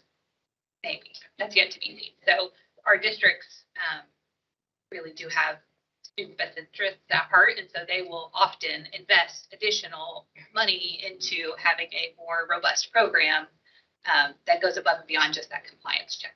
So that's something to keep in mind. And you're absolutely right, Dr. Brewer. But in my experience in Colorado, a place that I really love, and Dr. Glass stated, in some states, in Colorado, for example, 21 of my 91 schools were charter schools. And they could say, when parents walked in or kid living in that neighborhood 2 doors from the charter school, well, I want to enroll my student here. And the principals, administrators, and school counselors could say, we can't service your student with this unique need. He or she has to go 5 blocks away or across the district to enroll in a quote unquote neighborhood school. It does happen. Yeah, I know we've spent a lot of time on this. Tony's freaking out here because they're generous getting ready. No, it's okay. It's okay. One just brief experience that I'll relay. when I was in Jeffco Public School, which is district north of where Thomas worked in suburban Denver, we had a charter school applicant come forward. So it's a group that wanted to operate a charter school in the community. And they went through all the numbers and looked at here's the funding that's available, here's the funding that's going to flow from the district to you. And they came back to us and they said two things. We can't offer the program that we want at this level of funding, so we're going to need some more money from you. And we can't afford to serve kids with disabilities because they're more expensive. To which we said, welcome to funding public education. That is the problem that we are facing. And if you want to operate a charter school in our community, you're going to have to serve the same kids at the same funding level under the same rules that we have. And they ended up withdrawing. So that was that experience. But I think it is a realization that some groups have when they start to try and operate a school, that it is a lot more complicated than folks give it credit for. So we'll end on that. Okay. So as always, you guys, if there's any additional questions on charters or anything, this regulation, as you see it comes out, it will be a news item. This will be something that'll be in the cycle for a while. So just let us know. Dr. Brewer and Brian, you've met Brian before. Dr. Woods Tucker, we're all here to help answer any questions that you might have. And we'll make sure that in your follow-up email today from the meeting that you have a link to yesterday's story, because I think it has a lot of good information in there for you. I want to real quick jump to what is the other big news item that's going to be coming up, which is the release of the 21-22 school test scores and the school report card. So I just want to give you a brief update. We do have Jenny Larkins here from the Office of Assessment and Accountability. So where we are right now is our schools, individual schools, have had their test scores for a while. They've been doing what we call data control, so they're quality control, so they're going in and just making sure things seem right. Arnav, who's not here today, sat in on the cut score committee and was a real active participant in that. So really appreciate you guys volunteering to help us with those committees. They're very important. So all of that was established, and Jenny can come up and talk a little bit about the new color system. But what we have is essentially a new system under the Every Student Succeeds Act and Senate Bill 158 of 2020. Our schools are to be held accountable for assessment results in all core subjects. Certainly each of you all are familiar with that because you've all taken a test. And so today, the districts are seeing some of the embargoed data for the first time, statewide data. So they've had their individual school district data that they can look at and try to figure out where they're at. But today is when the district assessment coordinators and school report card coordinators and superintendents are being able to see, well, how did my school do with other schools across the state? So that's kind of where we are. Tomorrow, we will be offering for media an embargo. Oh, yeah, sorry, I took one and did that. Sorry, I did that the wrong way. Tomorrow, we are offering an embargoed access to all of the data to reporters and to working media journalists that are covering this so that they can get a jump on understanding the data and the changes that have been made in the past year or two, and give them an opportunity. And then the data will go live at noon or at midnight on Tuesday morning. So you should be able to access that by going to the Kentucky School Report Card website, which is off our website, and you'll be able to find everything on how your school and how schools maybe in your communities had fared. And I know, Jennifer, did you want to start? Sure, I can give just a quick little overview of what I've handed out here. Sure. I'm Jenny Larkins. I work in the Office of Assessment Accountability. So our office oversees state testing and then the school accountability system. I've shared with you here this Kentucky's accountability system at a glance, as we call it. It's just an overview of school accountability system. KDE is required to report performance on all public schools in the state every year. And so that's what Tony's referring to. That's what we're doing now, reporting that school performance. And we're required to do that publicly. And she mentioned the school report card is where that information is going to be for parents and students and other stakeholders.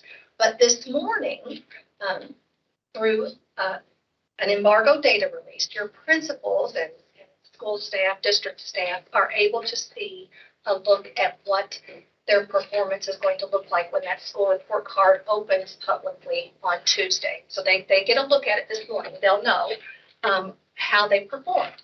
And so the performance, you heard Tony mention the color. Every school is going to receive a color, an overall color, between red and blue. And you see those here, the red being the lowest and blue being the highest.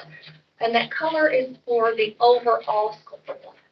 But it's based on performance of all students and each student in the present group on 6 indicators. And you see those indicators at the top of this page that has the colors here.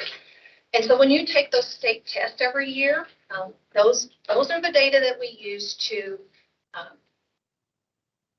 come up with that overall score that you get. So each indicator gets a score, and then those scores have weights applied to them based on what the indicator is and what level of school we're talking about. So reading is weighted a little differently at elementary than it is at math, in high school. So you see that. So these 6 indicators, state assessment results in all the content areas, reading, mathematics, science, social studies, writing. We also measure English learner progress for English learner students. We measure school climate and safety. You might remember taking a survey last year as part of your content area assessment. We use data from that to get a score for that indicator.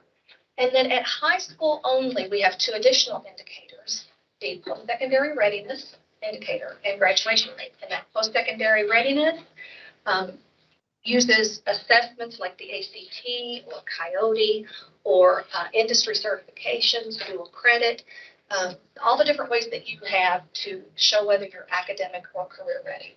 And so again, they are all then weights are applied, and those indicator scores are rolled into an overall score. So that's kind of the general. You've got a little bit more information here. It's a pretty complex system with all the business rules, but this is the overview of it. And so again, parents are going to be interested in this. Other stakeholders will be interested in it. My little grandson attends school in Bullitt County, and I'm anxious to see how his school performed. I will mention one thing that I think is going to be important, regardless of what color that your school receives. It is just kind of, it gives a lot of information in these indicators, but it's a starting place for conversation and not necessarily telling the whole story. So you could be designated as a red school, but still have some great things going on in your building.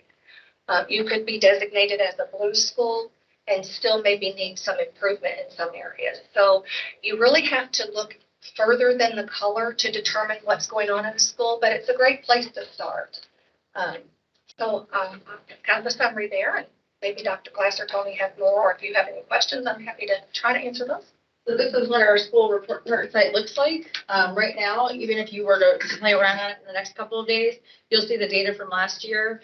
Very similar information. And then on Tuesday, you'll be able to see it. It's really easy. You can search by your school, your district. We've really tried to improve the user experience on this over the last year or two. So obviously, we always are looking for inputs. If you guys get into it, have questions about that, please let us know, because we're always looking on ways that we can improve it, particularly for students to understand as well. And then I'll let Dr. Glass that we can't really give you much of the data because it's embargoed. But I think that I don't think that you will be surprised that the pandemic has had a very, very severe impact on our schools statewide. And Dr. Glass can talk a little bit about that without letting any of the data out of the bag per se. I'll be brief. Thank you for bringing this to us. So what you'll see is the schools be arrayed on the, it'll just be this framework now, because we don't have any growth data on it yet. But next year we'll use status and growth together. Now we just have the status, or the where the students scored this past spring rated on there. Some of the challenges that we have are sort of where are the lines between different categories of proficiency. That was that standard setting process that we went through. We brought in a group of Kentuckians, and students parents, teachers, education leaders, superintendents from the state, and we wrestled with that for a couple of days. So that's how those lines are set in the data. And I think, as Tony mentioned, it's going to largely, what we'll see come out will largely reconfirm that the pandemic and the disruptions to learning associated with it had a deleterious effect on academic learning as measured on these tests. And that's no surprise to people working in schools now, people that are in schools working, and perhaps you, we've known that for the past 2 years and we see it now. We also know that students are able to recover. We've seen in places where there have been natural disasters that given enough time and significant supports and resources, students do recover from that. But it takes some time. We've got unprecedented level of funding that's being pushed into schools with the federal COVID relief funds. It's all should be aimed at recovery from this. But I think in some you'll see some drops over historical levels. Those drops are not unexpected. You'll probably see some panic happen for about 48 hours in people in the media as a result of that, but really it should be no surprise. It reflects largely what we've been seeing for the past 2 years. And then everybody just needs to go back to work. We know what needs to be done. We know the gap that we need to close, and let's get about doing it. So I think that's my final statement. Yeah. And you all, I think, will get all of our news releases. So you'll get to see, there'll be a media bracket, or the bracket that we put, our bracket, here I am in basketball season already, the packets that we will be providing, and that's all available on Tuesday. So again, when you guys get into that, if you have any questions, just feel free to reach out. Our OAA office is just as awesome as the rest of our offices, and we're very responsive on any of your feedback or any questions that you might have. Thanks, Jennifer. All right, so I think the next thing that we're going to do is take a short 5-minute break to let you guys get up and stretch. Our next activity is our next item is going to be the student safety project. What I'd like you to do, if many of you do not remember which groups that you were in, so remember there was a before incident, there was a during incident, and there was an after incident recovery group. I have the list here. I also have a couple of students that had not picked a group yet, and that's totally fine. I think we may need some help with the during. Is that the one? Yeah, so if you have not been assigned to a group before, we may need some help with the during group one. And when we come back, I'd like you to kind of sit in your group, so that Dr. Brewer and several others that are helping us with this project will gather you back. So we'll get back, we'll take a brief break, and we'll be back at 11:07 a.m. 11:07, not 11:08. Looking like it.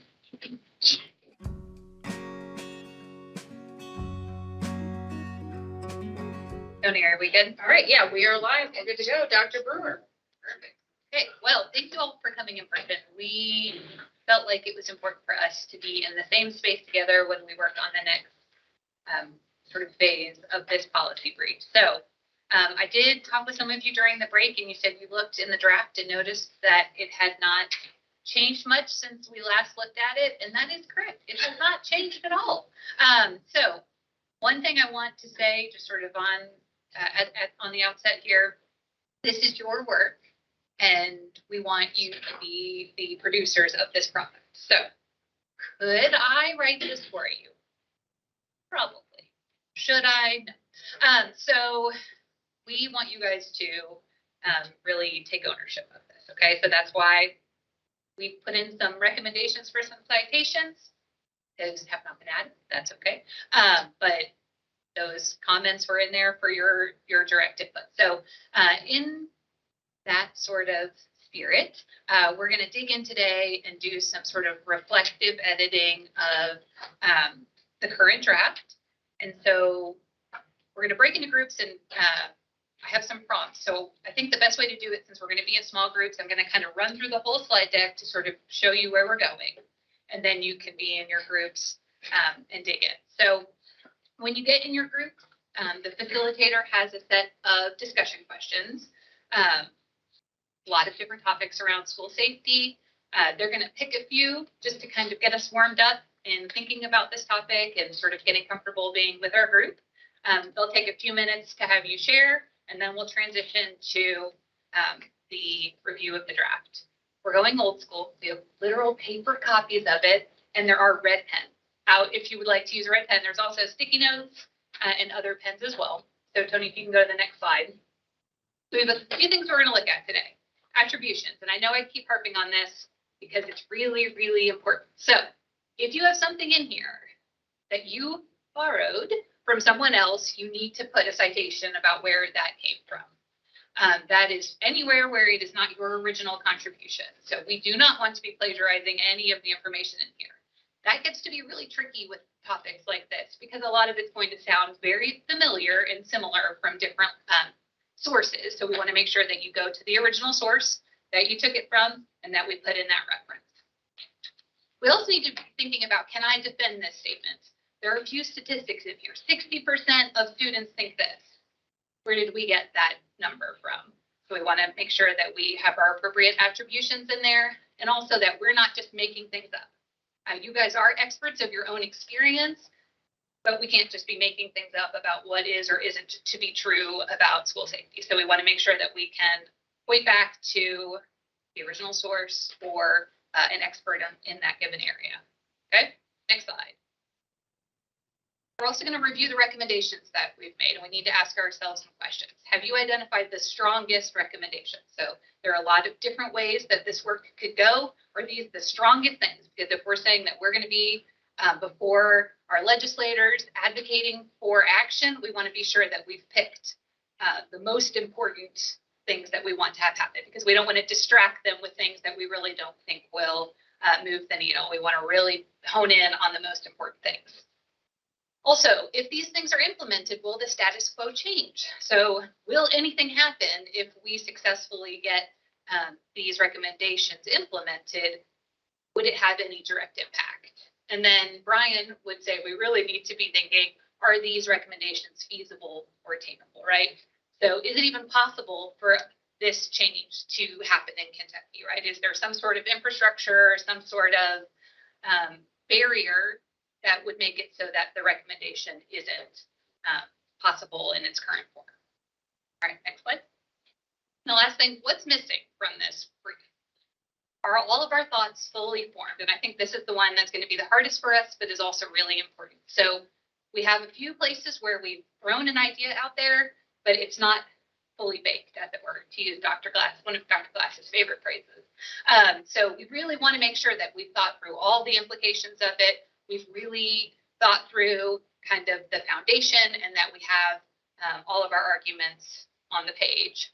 Where can we expand, deepen, or extend our thinking? So is there anywhere where we can flesh out an idea to make it all the more stronger? So those are the things we're going to do in our group. So when you split up, we're going to have the discussion. We're going to dig into the draft.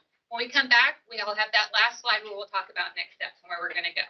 I would strongly encourage you to identify a leader in each of your groups who will be the encourager that we're going to get to work and follow up with you once you set some deadlines with your group, that you have someone who you can check in with and they can keep you honest about this work, because we do want to get this to publication. So Dr. Glass and Dr. Woods-Tucker are going to lead the during group. Brian is going to lead the before group. Christina Weeder here is going to lead the after group. So you go with after group with Miss Weeder. Maybe back over here, there's some sticky notes back over in this area. Brian's group will be right here, kind of in this back corner. That's going to be the before. During is Dr. Glass. Yeah. Anybody know which group they're in? If not, we have your list here. If you do not know, I can tell you where to go. And feel free, if you guys want to go into the common area and work there to fill, where you're not talking on top of each other. How much time, Meredith? 30 minutes probably. Is that too long? No. Okay. No, you're fine. That Where sounds good. would you like us?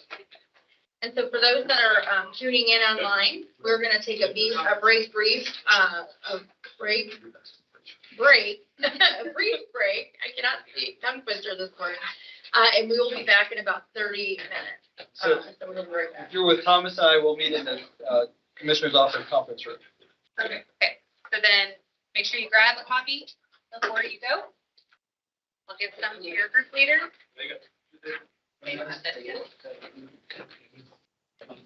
And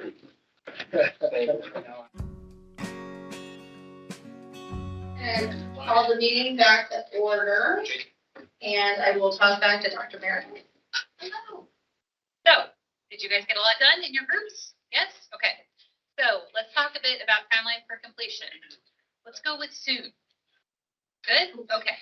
So what we're gonna do, now that we all have recentered ourselves, we know what we're looking for, we're gonna get into that Google Doc, which Tony and her team will send back out again, and start making those edits. The great thing about shared editing platforms like Google Docs, it saves the historic versions of it. So feel free to edit and add, it's okay. So you're not going to be permanently deleting anything that we can't retrieve again if we need to. So go ahead and take ownership and start editing. Hopefully your group identified someone to sort of serve as encourager. Bentley called them the shepherd. So they're going to make sure that you guys are completing the tasks. Who did we identify? Did each of our groups identify? All right, Anastasia, in your group? In our group, I think it's Brian Perry. Brian's like, what? No, Brian's writing his dissertation. Brian's right. Oh, then I guess it's me. It's okay. All right, so do we have a group? Do we have one for that group? I have Anastasia for the group. And then what about the other? We don't have. Not yet. All right. All right, so by the time we leave today, let's get, so we can have someone that'll be, I may have a little swag to throw in. If that gives you a little Incentivizing. There we go. All right, that works. Go back. Gavin's reconsidering now. So we need to dig in, start writing. If you have a question that you want some support on, you can tag us in the comment box. So let's go back to that original email I sent you. It was very long and it had a lot of different examples of policy briefs. Did you all receive that? Yes. Okay, good. I know there were some issues with some of those documents opening. Happy to send those as attachments.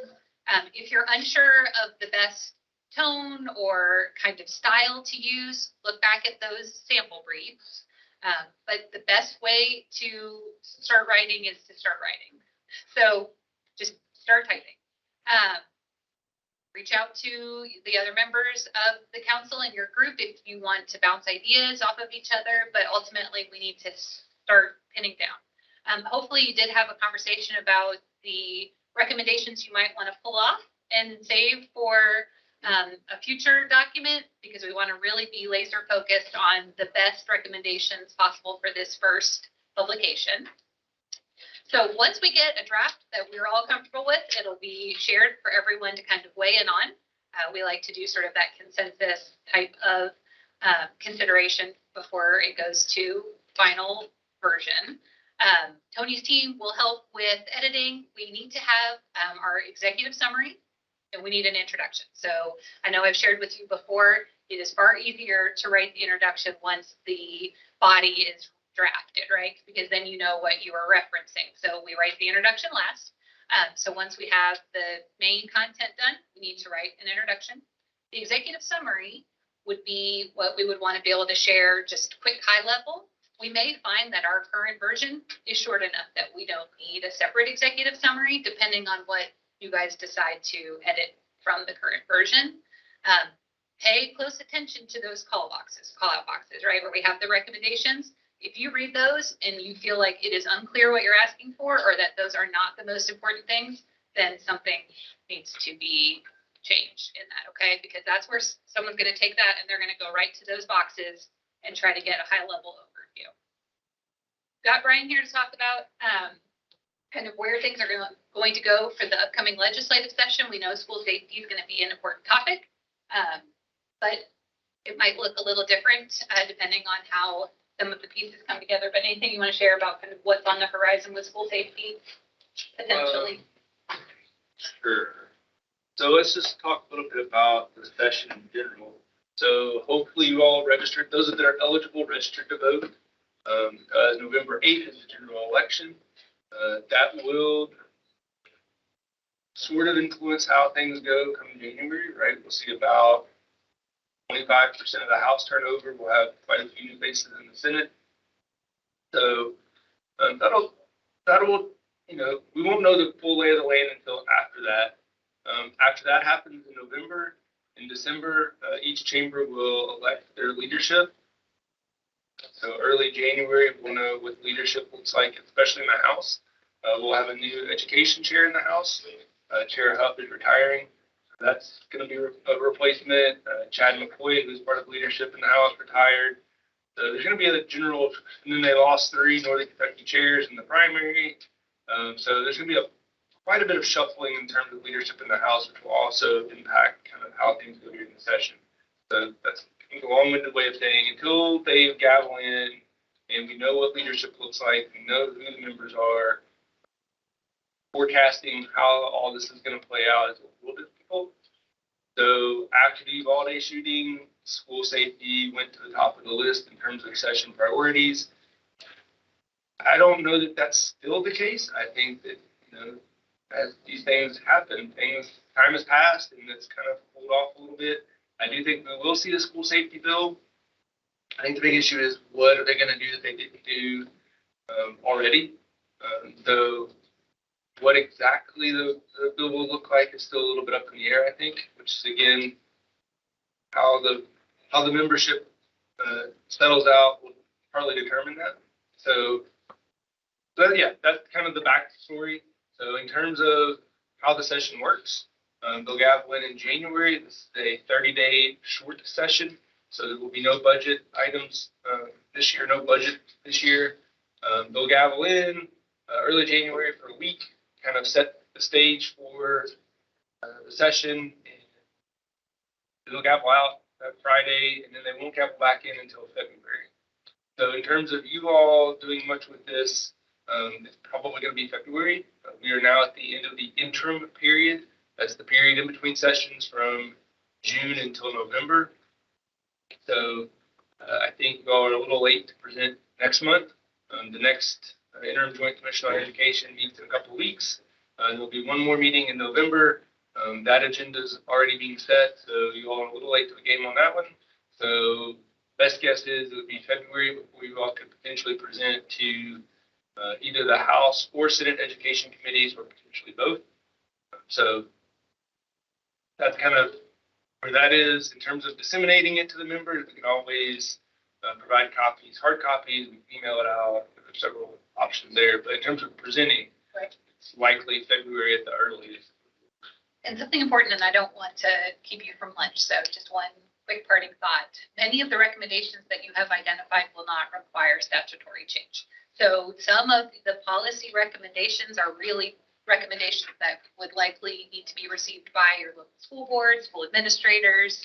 It's sort of a shift in the current functions of our schools and districts. So we don't necessarily need to have the legislature's eyes directly on this policy brief, but it's always a good idea to think about how it would be received over there when we're thinking about publication. So great job.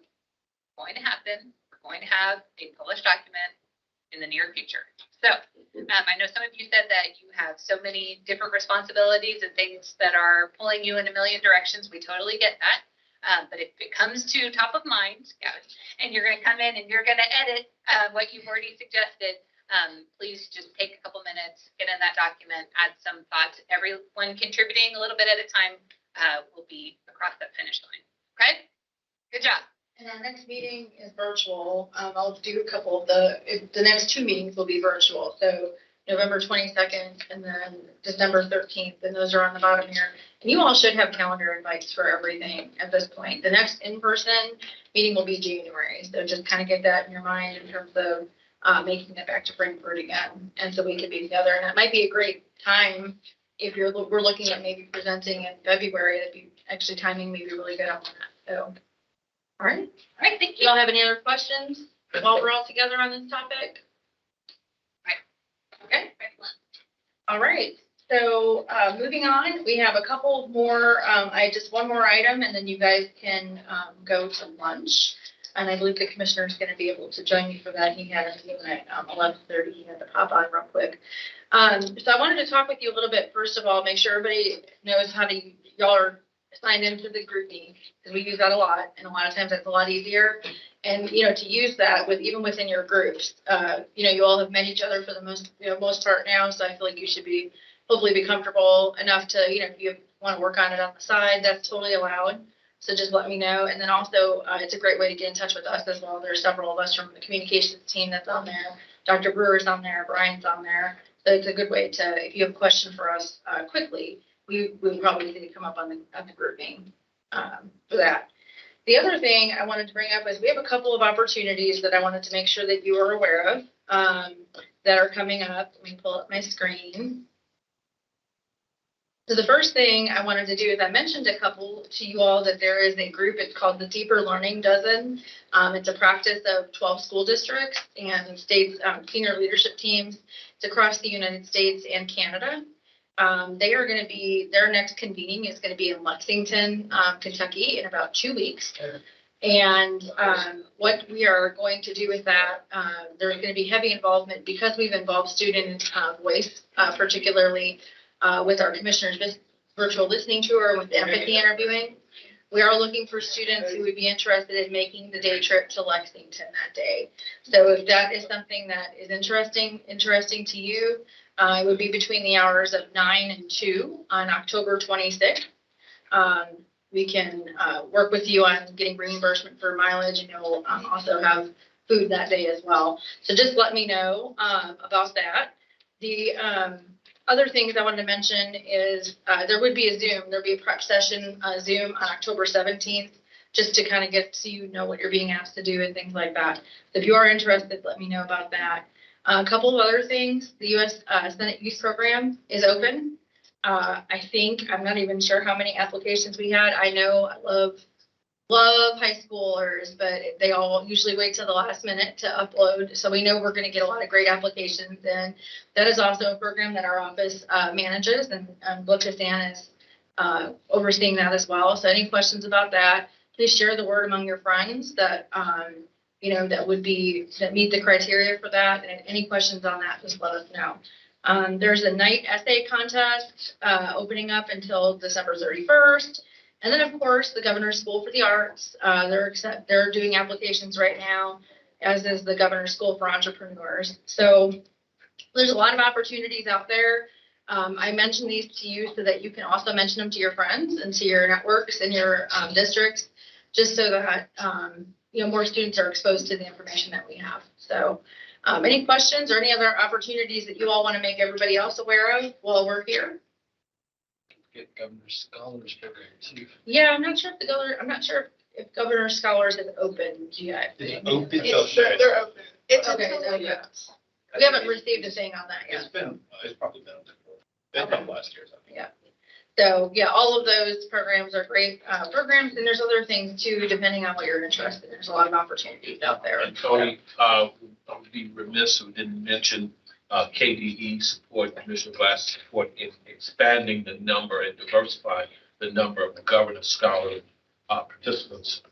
Yes, both. So we've used some of our, Dr. Glass had mentioned some of the ESSER pandemic funding that we received at the department.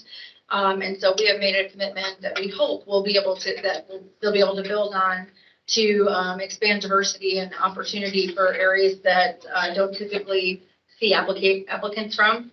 So I know that was, it's been successful so far. I think we're 2 years in, and I think we've funded for another year on that. So there is a couple more slots open than there has been in the past. And the Governor's Arts Program as well. Yeah, both the Governor's School for the Arts and Governor's Scholars Program. And I know many of you spent the summer in one of those two programs, so I know you know what a great experience that is. And there he is. Yeah, so those are just the two opportunities there. We really appreciate you guys being able to come back real quickly for this. I think we're going to move to do a 3-meeting calendar in Frankfurt. I think it makes sense that once the advisory council is named, to get you guys together quick so that you can kind of start learning and kind of bonding and working together on projects and things like that. I know it's a lot harder to do that when it's virtual, and we certainly recognize that as well. So, Dr. Boss, do you have any closing remarks? No, thank you. It's great to see all of you. We appreciate the long distances that you've driven, and really enjoyed the conversation that we had today. had really the unexpected discussion around the charter schools. There's a lot of depth to that. I really appreciate the thoughtfulness of your questions and the conversation. And hopefully as that sort of plays out in the news and in the courts over the next couple of months, you'll have some better context and can help other students understand more of what's happening there. But the feedback that you provided on the school safety will be really helpful, I think, to us and to hopefully legislators as well. We always love being with you, so we look forward to lunch now. Yep, lunch, and I think Dr. Glass will be able to join you. So Yeah. today it is, I think it's Chick-fil-A, so. Yes. All right, can I have a motion to adjourn? Somebody want to make a motion? Bentley, who would like to second that motion? I will, Luke Taylor, second, and all in favor? Aye. Aye. Anybody get opposed to lunch? All right, guys, thank you so much.